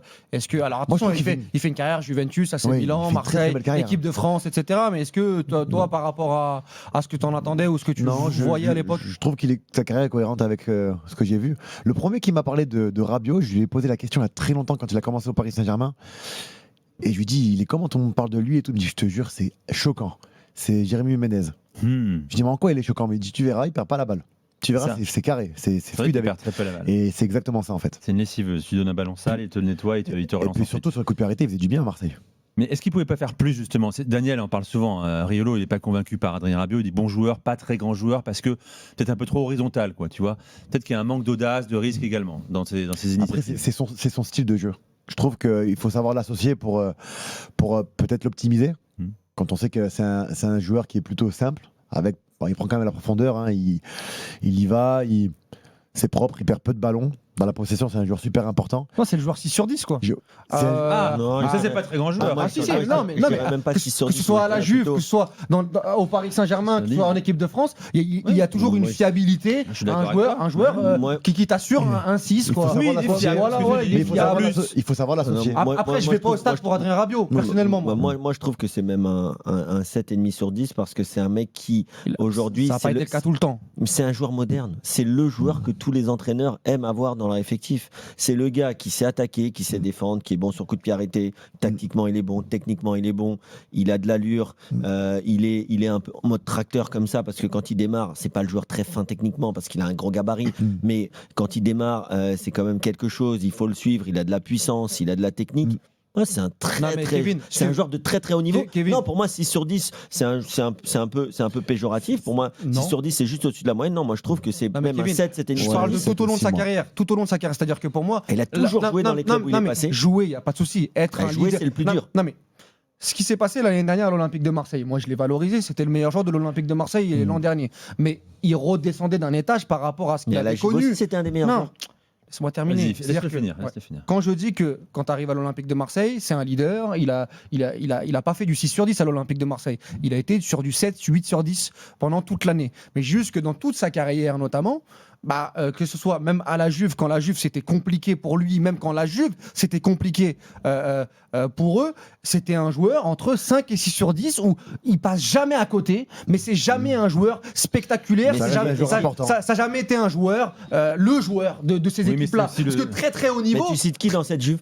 Mais non, mais la Juve était en grande difficulté. Heureusement qu'il était là, surtout. Non, mais d'accord, ok. Mais c'était un joueur qu'il était là. Il a raison, Kevin. Heureusement qu'il était là. C'est pas un 6 sur 10 quand t'es heureusement qu'il est là. Allegri l'adorait, c'est le premier nom qui couche. Mais c'est pas un joueur spécial, c'est pas un joueur de très très haut niveau. C'est un joueur. Tu vois, par exemple, pour moi, Rabiot, Coupe du Monde 2022, porte-flingue d'Mbappé, il est très très bon. Il est important, mais c'est pas parce très que t'es un porte-flingue que tu peux pas avoir 8 sur 10. Bien évidemment, mais c'est un joueur dans son rôle, dans son profil, dans un rôle parfois de l'ombre, etc. Il va être très très bon. Maintenant, pour moi, tu ne peux pas lui confier les clés du jeu d'une très grosse équipe en Europe. Excusez-moi. Mais de toute façon, tu es en train de me dire que tu vas confier les clés du jeu à un 6-8. Mais quel est le 6-8 à Paris Iniesta? Rodri a eu les clés du jeu. Un Reinders avait les clés du jeu du Milan. Reinders, c'est mieux que Rabiot. Anthony Kroos. Reinders, c'est mieux que Rabiot. Ouais, je pense. Gustavo à l'OM. Ah oui, moi je pense que Reinders. Je préfère Reinders. Ne perdez pas sur Reinders, les gars. D'accord, mais Kroos c'était un 6-8, il avait les clés du jeu du Real. Voilà, non, mais Kroos c'est un ancien numéro 10 reconverti en 6. D'accord, mais aujourd'hui c'est les milieux modernes. C'est les milieux modernes. Aujourd'hui, ils ont joué 6, 8, 10, c'est les milieux modernes. C'est vrai qu'il a 30 ans, on ne connaît pas son meilleur poste, Adrien Rabiot encore. C'est un milieu de terrain. Milieu de terrain polyvalent qui se joue aux 3 postes. Mais ça n'enlève pas que c'était un joueur ultra important à l'Olympique de Marseille et qui a fait une très grosse saison l'an dernier. Ces plongées vont nous manquer à Marseille. En tout cas, il voulait un club club Ligue des Champions qui joue avec des champions cette saison. Finalement, c'est le Milan qui jouera même pas de Coupe d'Europe.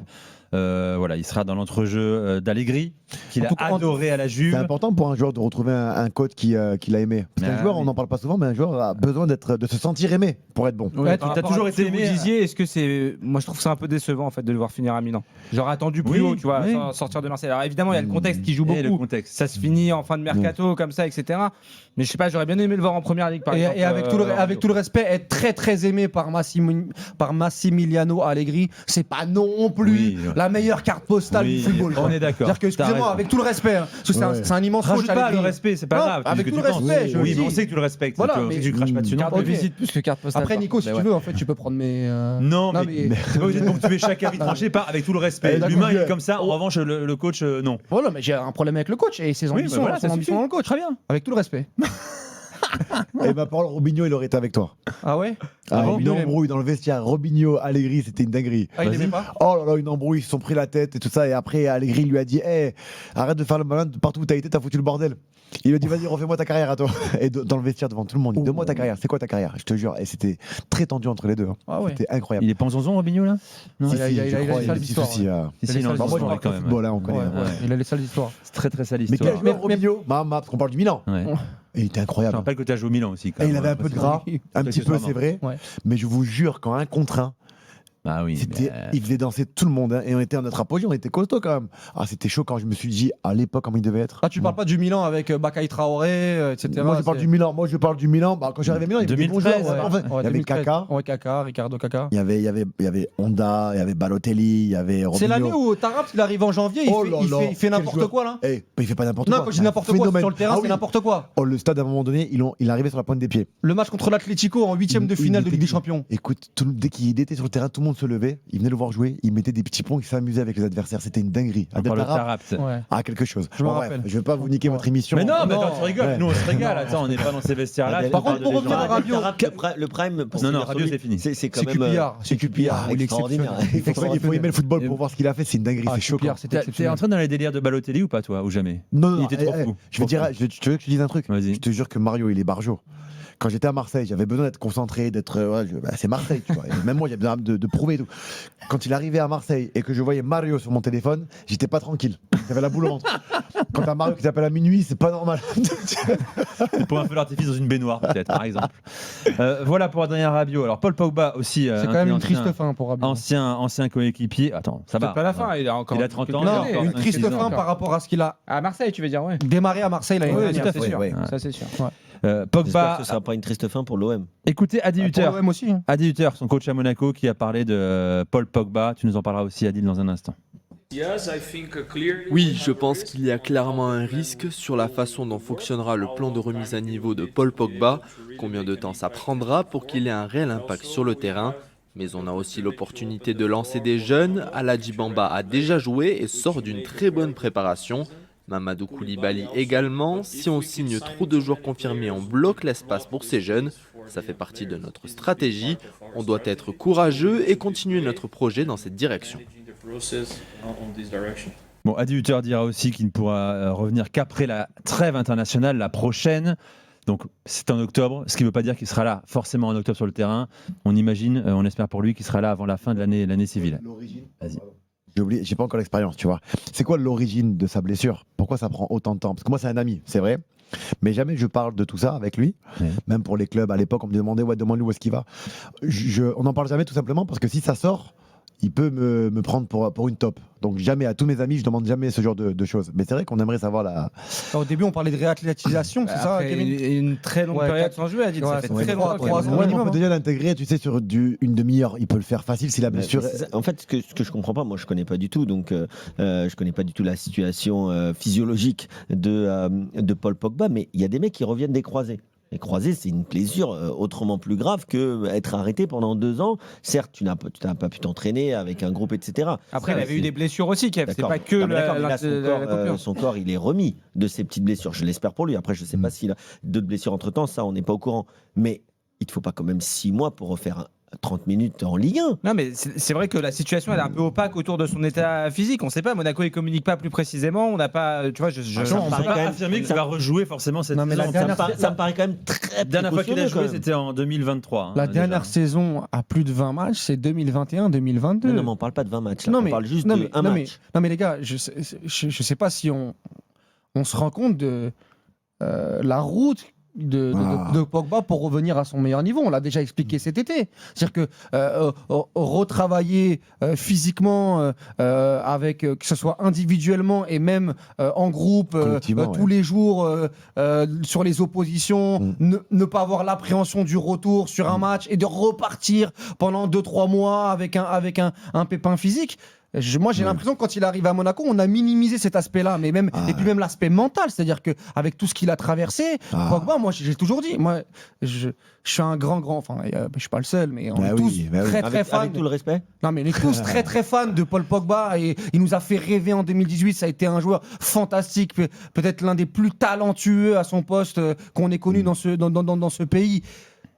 Mais moi, j'ai toujours dit que j'avais du mal à y croire, que son retour serait une remontada exceptionnelle. Là, tu parles d'un retour éventuellement à son meilleur niveau. Mais oui,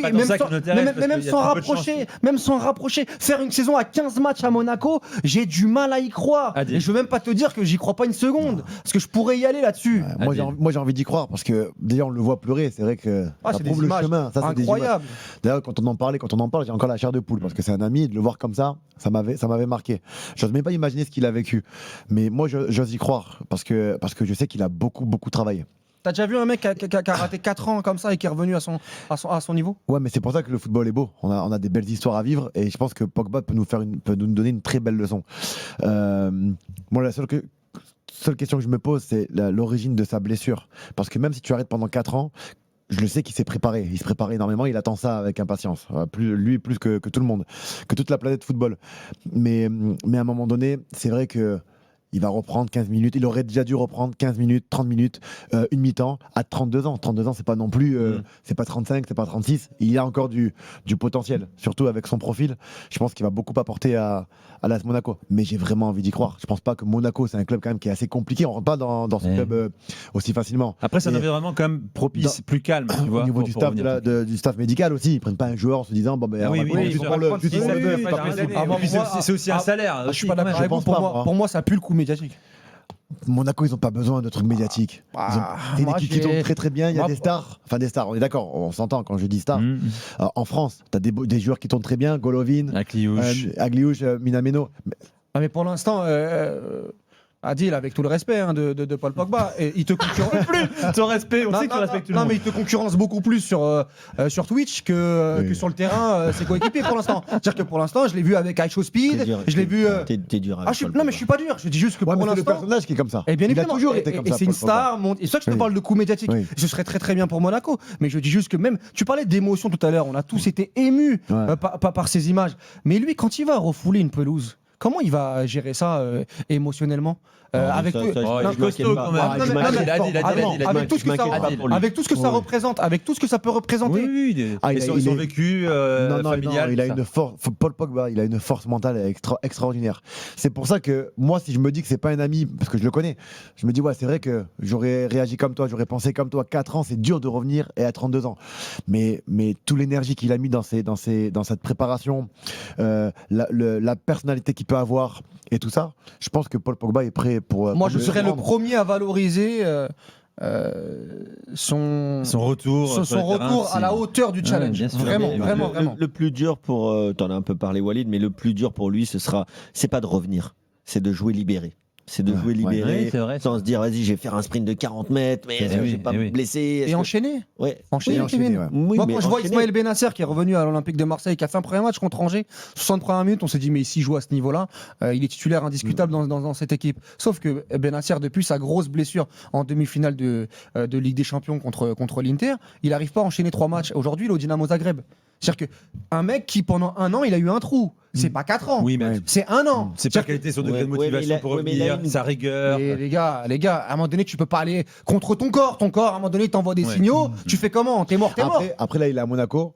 Et Monaco, quand même, domine là, 80% de leur match. Dans la possession, dans leur pressing. Après, ça peut l'aider pour ça. Ça peut l'aider, je pense. Il faudra quand même faire tes 10 km. Aussi, sans le ballon. Au milieu de terrain, oui. Sans le ballon, il joue à 2 avec Zakaria. Tiens, Adil, Thauvin, Giroud, Pavard, Pogba, on a 4 champions du monde en Ligue 1. On a perdu Rabiot, malheureusement. Mandanda, on en parlera peut-être plus tard. Pas champion du monde. Rabiot n'est pas champion du monde, bien sûr. Il était réserviste. Avec tout le respect, Nico, avec tout le respect. Tout à fait. Merci de me respecter. C'est bien que tu le dises, parce que j'en doute parfois.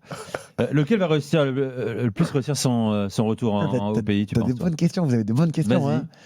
Ah là là. Giroud. Alors, il y a Giroud, il y a Thauvin, il y a Paul Pogba et Pavard.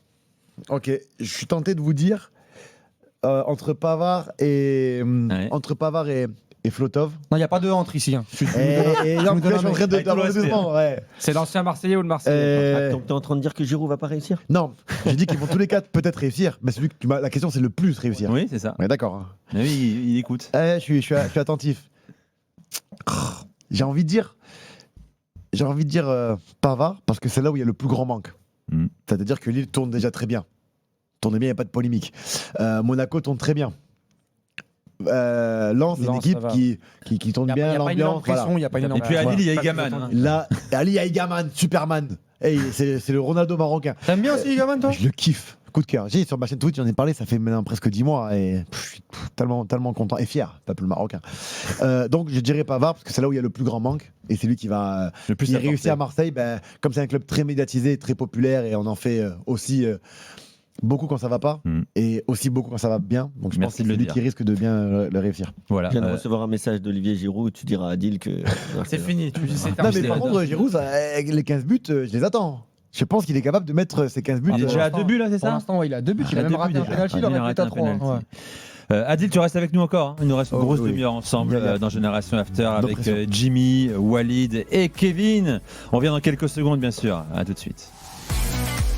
RMC jusqu'à 22h. Génération After. Nicolas Jamin. Avec notre invité ce soir, on se régale avec Adil Rami sur RMC Génération After, Kevin Diaz, Jimmy Brown et Walid Acharchour. N'hésitez pas à faire le 32-16 si vous avez des questions à poser.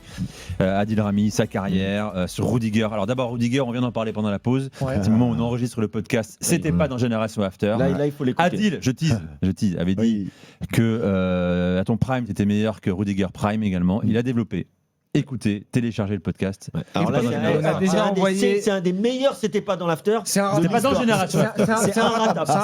C'est tellement fort qu'on a envoyé la pastille au service comme du Real. Surtout, on le renvoie tout de suite. C'est que Rudiger a appelé pendant c'était pas dans Génération. Exactement, au 32-16. Et on l'a accueilli. Non mais sincèrement, autant, on va se le dire, avec tout le respect, laissez pas dans... Non, tu vas dire une merde. Non, si. Tu vas dire un truc. Non mais laissez pas dans Génération After. Tu vas dire c'est mid. Non, parfois c'est très midasse. C'est très mid. Là, c'était très très bien. Sincèrement, c'était très bien. C'est toujours bien, mais là, c'était exceptionnel. Non, parce qu'on est là dans un devoir de sincérité et de réalité. Sans filtre. D'accord, celui d'hier était cata. Exactement. Et là, c'est pas la même. Et pourtant, c'est compliqué pour moi parce que la nouvelle génération m'ont vu en fin de carrière. Donc, ils sont là à débattre en pensant que Rudiger, comme il est en pleine carrière au Real Madrid, c'est quand même. Moi, je suis fan du Real Madrid, il faut le savoir. Ah bon? Ah ouais, je kiffe le Real Madrid. Moi, quand je jouais contre le Real Madrid, fallait rentrer dans le match, mais quel club? C'est quoi, tu jouais pour eux? Non, je jouais pas pour eux, mais c'est un kiff. Tu vois, autant le Barça sur ma. Je fais une pub pour moi, hein. Venez voir sur ma chaîne Twitch. Oui. Bon, j'analyse tous les matchs, surtout du Barça, du Real et tous les grands clubs. Je kiffe parce que j'aime le football. Je me lève, je crie quand je vois un but du Paris Saint-Germain, quand je vois un but du Barça. Tu vois, c'est le football. On aime le foot, on est d'accord. Ouais. Mais moi, le club qui me fait le plus kiffer, c'est le Real Madrid. Depuis quand? Ça aurait été ton rêve de jouer au Real? Je crois que oui. Malade, et surtout aux côtés de Ramos, c'est mon idole. Je kiffe Ramos. Pour moi, c'est l'un des meilleurs défenseurs de tous les temps. Alors tu mets des grands joueurs avec lui, tu mets Maldini. Moi, je parle des joueurs que j'ai vus. C'est impressionnant. C'est rare qu'un gars dise qu'un gars qui est contemporain avec lui, qui est de la même, peut-être pas de la même année, mais pas loin, je pense. Mais tu vois, par exemple, Ramos, qui est extraordinaire. À l'époque où j'étais à Valence, on se rentrait dedans. Physiquement, je le mangeais. Alors, les gens vont me dire, c'est un fou. À l'époque, contre Paul Gueule, on se rentrait dedans, on se regardait dans les yeux. Toi, t'étais une armoire.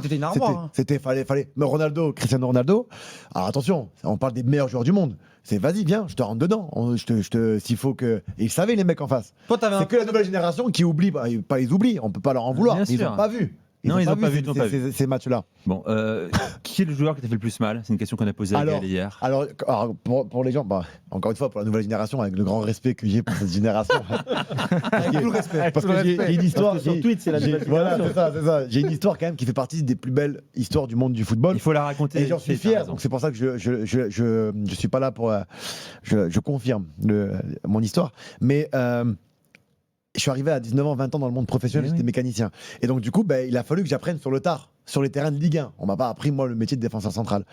Et c'est vrai que celui qui m'a remis à ma place, parce que je suis arrivé à Lille, je jouais la nouvelle star de la Ligue 1, qui a une belle histoire et tout. Et là, j'arrivais, ça se passait très bien. Jusqu'au jour où je croise, dans un premier temps, le chemin de Lisandro Lopez. Il m'a tué. Parce que moi, j'étais à fond dans les duels. J'aimais bien le contact, le duel, j'aimais bien sentir de la viande. Lui, j'arrivais pas. Les déplacements, une touche de balle, une, deux, les déviations. Je me dis, mais j'arrive pas à lui rentrer dedans, j'avais envie de lui faire mal. Et non, parce qu'à l'époque, on devait faire mal aux attaquants pour se faire respecter. C'était comme ça avant. C'est toujours le cas, t'inquiète. Mais là, il y a la VAR. Donc maintenant, le football, il change aussi à cause de la VAR. Tu peux plus rien faire, tu peux plus avoir du vice un peu malveillant. Mais lui, et après, il y a eu Torres à son prime. Fernando Torres. En Europa League, il nous a tués. Il m'a tué, je préfère prendre ma responsabilité. Il m'avait fait très très mal ce match-là. Et puis après, celui que tous les plus grands défenseurs, alors je ne mets pas dedans, je me sers des grands défenseurs qui ont croisé le chemin de Léo Messi. Mais raconte-nous juste, ça veut dire quoi? Parce que c'est terrifiant, c'est terrifiant. C'est terrifiant, ça C'est va le trop vite, basique le ballon. Je sais pas, en fait, alors moi par exemple, quand on me demande de choisir, c'est la question qu'on m'a le plus posée, Messi ou Ronaldo. Je le dis, je le répète, footballistiquement parlant, tu peux pas rivaliser avec Messi, tu peux t'appeler Ronaldo, tu peux pas, footballistiquement parlant. Samir Nasri l'avait bien résumé, il a été super intelligent dans sa réponse. Il a dit, si tu veux un buteur, tu prends Ronaldo. Si tu veux un buteur et un passeur, tu prends Léo Messi. Faut le vivre pour y croire, sincèrement. Après, le personnage, moi je suis fan de Ronaldo. Je kiffe son football aussi, parce que souvent on a tendance à croire aujourd'hui, quand on a un dilemme, si on choisit Messi, ça veut dire automatiquement qu'on n'aime pas Cristiano Ronaldo. On a contre, alors que pas du tout. Moi j'aime les deux. Je suis fan des deux. J'ai toujours été fan des deux. D'ailleurs, j'ai leur maillot, je le dis, je le répète. Comme Iniesta, je suis fou d'Iniesta. Quand je le voyais jouer, je me dis comment il fait pour être. Je peux te poser une question. Tu parlais de Messi et de Ronaldo et Neymar. Neymar, par exemple, excellent joueur aussi. Il fait partie des plus grands contre qui j'ai joué. Mais tu avais cette option de pouvoir lui faire mal, tu savais qu'il allait tomber. Par exemple. Messi, à un moment donné, je disais aux gens qui me disaient, Messi, j'arrive même pas à l'attraper. J'arrive même pas à lui faire mal. Mais c'est quoi? C'est les appuis courts, les appuis courts, la vitesse rapide. Il touche le ballon sur 5 mètres. Conduite de balle, il touche le ballon peut-être 15 fois. Donc à tout moment, tu sais pas, tu peux même pas lire. C'est quand on parle de la lecture du jeu. Les défenseurs en anticipent, on analyse.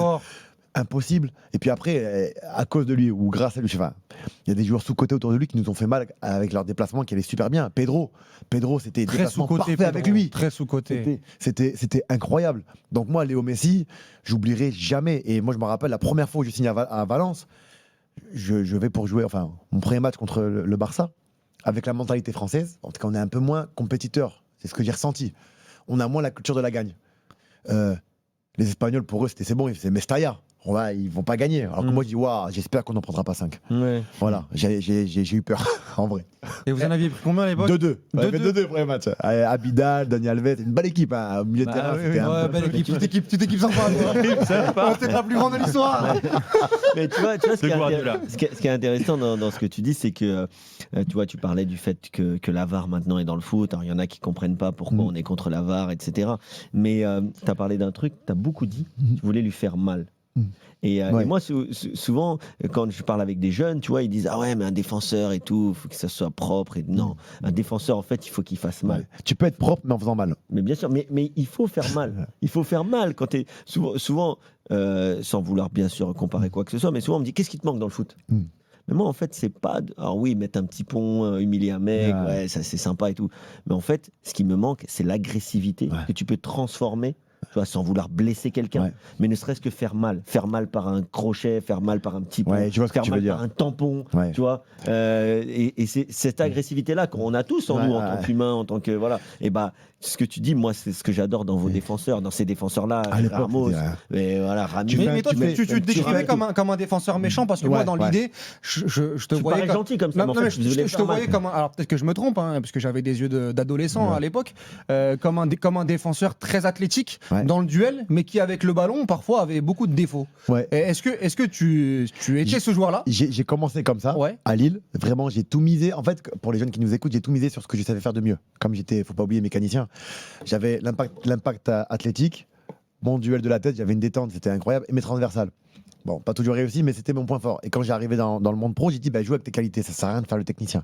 Et j'ai eu du mal, parce qu'on m'a pas appris le métier encore une fois. C'est à Valence, où j'ai réussi à perfectionner mes relances, et après j'ai su progresser, et à la fin c'est devenu un point fort avec Et c'est à l'entraînement que tu as progressé? Ouais, c'est l'entraînement avec les coachs. Les coachs, normalement, il y a beaucoup de jeunes qui ont du mal à comprendre que tu sais, souvent tu parles avec des jeunes, mais moi je veux jouer les matchs. Et moi je leur demande, mais il y a combien d'entraînements et de matchs dans une semaine? Il y a un match. Il y a combien d'entraînements? Il y a 5 entraînements. Mais c'est surtout ce qui est intéressant, c'est jusqu'à quel âge en fait? Parce que tu vois, là tu parles de. Non, mais il n'y a pas que jusqu'à 30 ans, tu peux continuer à apprendre. 24, 25 ans, vraiment. Parfois on dit, ouais, ce mec-là il a 23, 24, 25 ans. Vous savez que Messi Boli, il pouvait bosser, il n'aurait jamais réussi une relance très propre ou 3 relances dans le match. Jusqu'à 27 ans, 28 ans, tu progresses. Alors, en fait, ton cerveau il progresse, ton corps il progresse en fait, tu prends de la maturité et après même tu changes ton jeu. Même Ronaldo, moi je suis fan de lui, je le voyais au Sporting, il n'avait pas le même jeu au Real, il a dû s'adapter par rapport à son corps, il a dû une adaptation. Après ce que tu disais sur le football, normalement dans la logique, il y a la VAR aujourd'hui, mais dans la logique, chacun doit jouer avec ses qualités. C'est-à-dire un technicien va dribbler.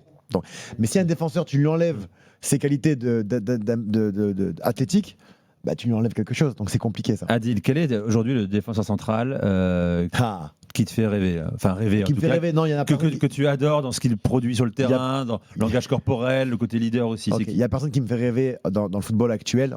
Je vais être honnête. Ah bon? Non, mais le meilleur quoi. Non, bien sûr. Non, mais déjà, sur l'aspect, personne ce que je veux te dire par rapport à ta question, c'est parce que je pense, à l'époque, je voyais Puyol, je prenais exemple sur lui. Sur son fair play, je voyais Ramos, même Piqué. T'as Rudiger aujourd'hui, tu peux prendre... Non, je sais pas du tout. Van Dijk, surtout sur le fair play. Il y a Van Dijk que j'aime beaucoup, mais par exemple, quand les gens ils arrivent à comparer, ils me posent sur ma chaîne Twitch, ils me posent la question Ramos ou Van Dijk. Je dis mais les gars, vous avez craqué. Il y a un monde d'écart entre les deux. Parce qu'il y a aussi la longévité du joueur, tout ce qu'il Ramos a pu apporter, même sur les.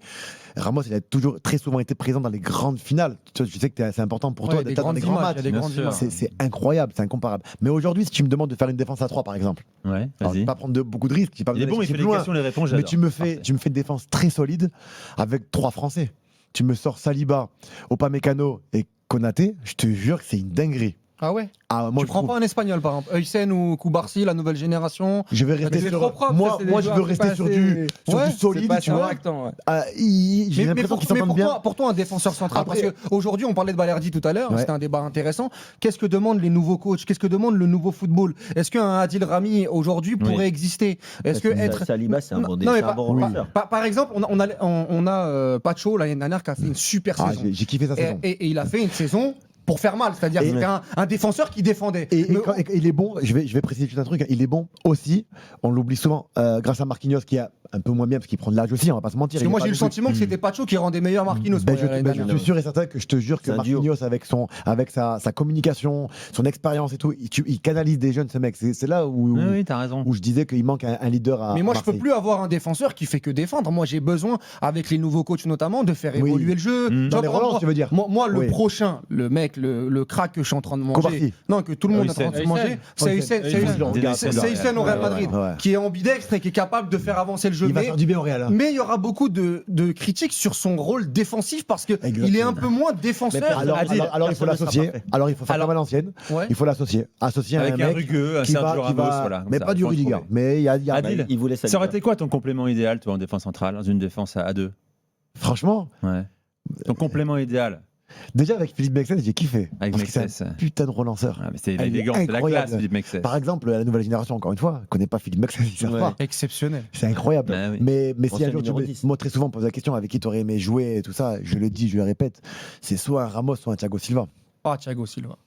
Thiago Silva. Après, toi, tu aurais été quand même très complémentaire de Piqué, par exemple. Toi, j'aurais kiffé Piqué. Piqué, c'était incroyable aussi. Après, je me suis toujours posé une question. Est-ce que dans les grands clubs, quand tu sais que tu as une équipe qui explose tout le monde avec les adversaires qui. Est-ce que c'est pas plus facile quand tu vis dans des clubs, des bons clubs aussi, mais comme Séville, Valence, machin. Ouais, je suis d'accord. Là, tu es dans le vif du sujet. Là, tu as du travail. C'était qui ton meilleur binôme? Binôme, ouais. Ça, c'est Philippe Mexès. J'ai tellement kiffé jouer avec lui. En équipe de France? Vous n'avez pas beaucoup, vous n'avez pas tant que ça. Si, quand même, on a joué toute la. Tu sais, quand il y a eu l'embrouille du bus, là, sont Ouais, les qualifs descendre, pour 2012, vous jouez. On a Les fait qualifs quand pour même l'Euro pas 2012. mal de matchs ensemble. Et après, on a joué aussi à Milan ensemble. Ah oui, c'est vrai. Oui, vous retrouvez Quand il avait mis le but de fou là. Pause, on revient dans un instant. Avec Adil, le dernier quart d'heure, avant de passer la main à l'after, bien sûr. Avec Walid, Jimmy et Kevin. Et donc Adil Rami qui est encore avec nous. On revient dans quelques secondes sur RMC, c'est Génération After. À tout de suite. RMC, 20h-22h, Génération After. Nicolas Jamin. Adil Rami est avec nous. Il faut garder l'énergie, ce que disait Adil, jusqu'à la 95e. Il nous fait des Adil, hein. passages pubs. Toujours. Exceptionnel. Il est limite meilleur pendant le passage. Non, je plaisante. Adil, ta chaîne Twitch, prends 30 secondes pour nous en parler. Oui. Quand est-ce qu'on te retrouve? T'es connecté tous les soirs? Alors moi, je me connecte tous les jours, mais ça ne plaît pas aux gens parce que je suis sur Call of Duty. Je prends du plaisir, je m'amuse. De toute façon, je ne sais pas me connecter Tu joues à sans quel être en Call ligne. of? Lequel là? Le Warzone. D'accord. Tu vois. Et après, à partir de lundi, tous les lundis, je fais des résumés de matchs de la Ligue 1 et là bientôt de la Ligue 1. Débrief. Et ça marche avec tes abonnés qui te posent des questions? Ils sont là, ils regardent tu les réagis? débriefs. En fait, moi, mes débriefs, il faut savoir que ce pas des débriefs de maths, des résumés normaux comme on a l'habitude de voir en télé. C'est en fait ce que j'apporte. Je suis en train de faire ma pub là où je rêve. Non, mais c'est Ok. ça. C'est ça. Ah, ok, bah, c'est gentil, quand même. Merci. Pardon, excusez-moi.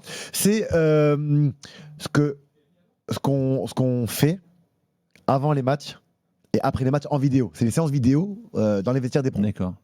Et donc j'explique tactiquement, j'explique l'alignement sur les coups de pied arrêtés, sur le marquage hybride, le marquage en zone. Pourquoi j'aime pas le marquage en zone? Pourquoi je déteste le marquage en zone? Tu vas prendre un but, tu vas l'analyser. Je vais l'analyser. Tu vas faire des réactions. On va envie de faire ça dans un club au lieu de faire ça sur. Non, parce qu'en fait, quand tu rentres dans un club, on m'a dit pourquoi t'es pas entraîneur?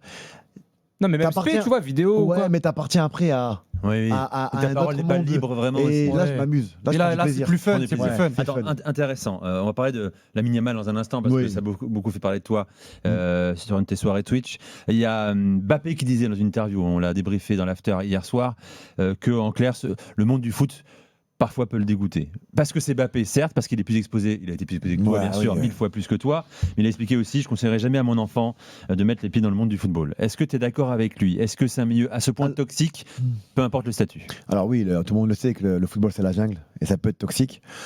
C'est quoi la jungle quand on est la jungle, en fait? C'est que c'est dur. Les pressions, les intérêts des uns, c'est dur les parce agents. qu'en fait, il y a la personne qui va regarder les matchs de foot et prendre du plaisir. Et après, tu as les acteurs.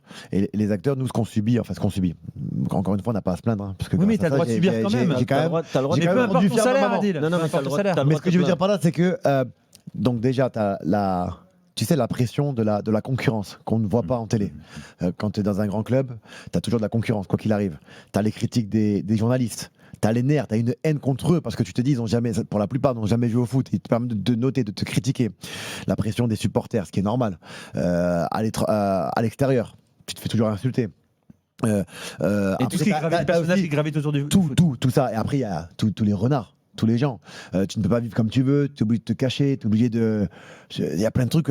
Alors, ça, c'est mon avis. Maintenant, Mbappé qui dit ça de son enfant, moi, je peux le comprendre parce que je me mets à sa place. Et lui, c'est fois 1000. Oui. Fois 1000. Et encore, je trouve qu'on est parfois trop dur avec lui. Je trouve qu'on est vraiment dur avec lui. Alors, l'embrouille entre le Paris Saint-Germain, je dirais que c'est un problème de famille, ça ne me regarde pas. Oui. Que les Parisiens le en veuillent, pas de problème. Mais aujourd'hui, même les Français sont toujours là en train de le critiquer. Dès que ça va pas, on lui tombe dessus. Parce qu'on est exigeant avec lui. Avec lui parce que oui, il a prouvé, il est arrivé à un niveau, il fait partie des meilleurs joueurs du monde. Mais quand on voit les Portugais qui sont derrière Cristiano Ronaldo ou les Argentins derrière Messi, culture différente. Alors on doit, tu vois. Tu penses qu'il n'est pas critiqué Ronaldo au Portugal? J'ai rarement vu critiquer. J'ai rarement vu moi. Unanimité derrière. Après, Ronaldo, c'est l'icône historique. Il y a eu Eusebio, il y a Ronaldo, il y a eu beaucoup de grands joueurs en France. Je me rappelle de beaucoup de débats avec Nicolas Villas qui disait que c'était clivant, notamment son rôle. Attention, parce que Cristiano Ronaldo, un petit peu à l'image de Zinedine Zidane, c'est des gens qui se sont pas beaucoup positionnés sur des sujets hors football. Ah d'accord, moi je parlais de critique sportive. Oui, mais attention, après tout ce qui se passe autour, c'est différent. Rien ne peut être décorrélé du personnage public que tu es et de l'image que tu vas envoyer à la société. On va parler des émissions foot. Adil dit en France, on est très dur au Portugal et en Argentine, mais j'ai rarement vu Messi ou Ronaldo se positionner sur des sujets. Mbappé, peut-être qu'ils l'ont fait, mais en tout cas, ça m'est passé inaperçu. On est dur parfois avec Mbappé, le joueur, parfois aussi le personnage public. Moi, je pense souvent que que du joueur. D'accord.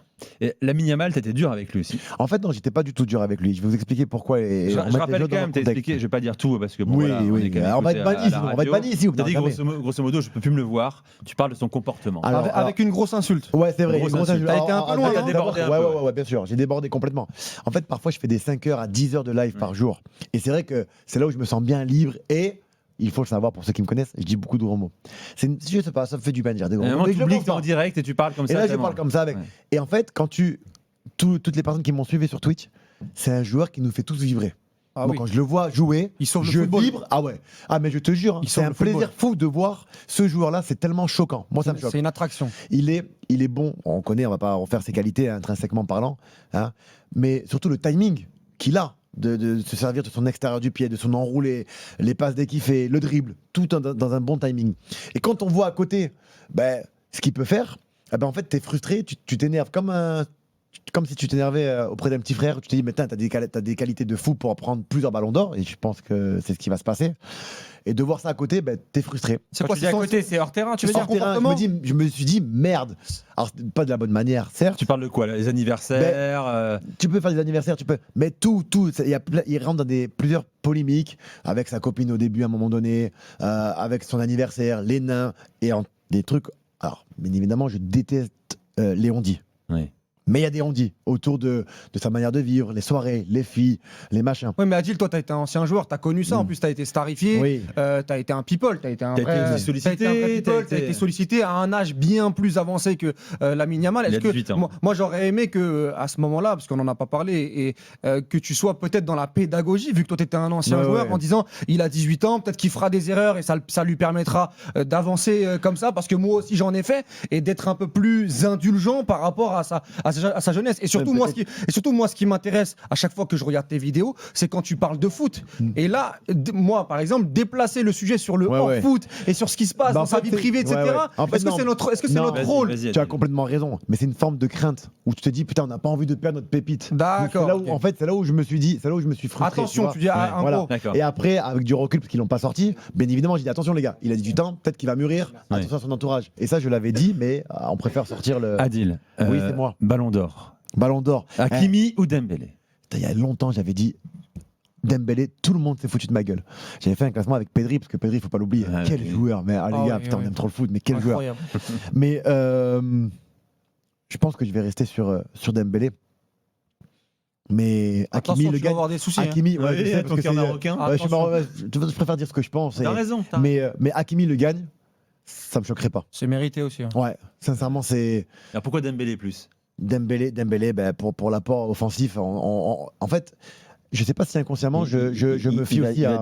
Il va débuter sa saison à un moment ou. Ouais, le pauvre. Parce que le Ballon d'Or, c'est sur toute la saison. Mais je me dis que peut-être que inconsciemment. Il va falloir se réveiller vraiment. Oui, mais d'accord. Mais peut-être que inconsciemment, je me dis que. Il faut quand même prouver aussi là, direct là maintenant. Ah, d'accord, ok. Je me dis Non, je me dis peut-être que inconsciemment, tu vois, je me dis que aussi les Ballons d'Or, c'est très souvent 90%, 95% des joueurs offensifs. Donc est-ce que peut-être que inconsciemment, je me dis, ouais, un défenseur, ça va être rare. Hakimi, tu vois, on a tous envie, je te dis la vérité, Hakimi gagne le Ballon d'Or. Hein. Vous allez me voir sur les champs faire la fête. Hein. Ça fera pas de moi un supporter du Paris Saint-Germain, mais c'est une fierté. C'est une fierté, je suis franco-marocain. Donc oui, mais j'ai l'impression que Dembélé va gagner. C'est ton gars aussi quand même. C'est mon gars aussi, bien sûr. Non, Dembélé, c'est voilà. Hakimi, c'est un défenseur en plus. C'est un défenseur, c'est rare. Mais surtout, mais au-delà du défenseur, ce qu'il fait avec le Paris Saint-Germain, c'est extraordinaire. De voir un latéral droit capable d'apporter autant offensivement, de faire des pistons, des allers-retours, du box-to-box, et surtout dans des positions qu'on a rarement vues, parce qu'il joue aussi parfois numéro 6, numéro 10. Et d'avoir été aussi décisif dans des matchs importants aussi, contre Arsenal, contre l'Inter. C'est rarement vu. C'est le joueur du futur. C'est terminé, Adil, on s'est régalé. C'était incroyable. Merci Adil d'être venu. Merci Adil. Merci à vous. Tu reviens dans la saison une deuxième fois peut-être, dans 6 mois peut-être. Franchement, ouais, pourquoi pas. La porte elle est ouverte. On sait qu'il coûte très très cher.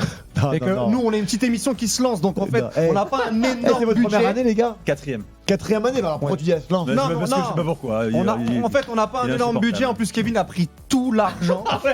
mais on peut essayer de faire quelque chose. Non, mais là, le casting, il est méchant. Parce que même pour toi, c'est bien. Si tu... Moi, j'ai juste à bosser 2 heures dans la journée. Et t'as pas de prompteur et tout. Hein. Non, quand même. Merci Adil. C'était un plaisir. Vous pourrez écouter un podcast les 2 heures. On s'est régalé. Il a parlé de sa carrière, les joueurs, les stars qu'il a croisés, de l'OM, bien sûr, notamment de l'équipe de France. Kevin, merci. Jimmy, merci. Walid, merci. Place à l'after désormais. Louis Tour avec Gilbert Rébois, Daniel Riolo et Flogo. Trop bonne soirée. Elle continue sur RMC.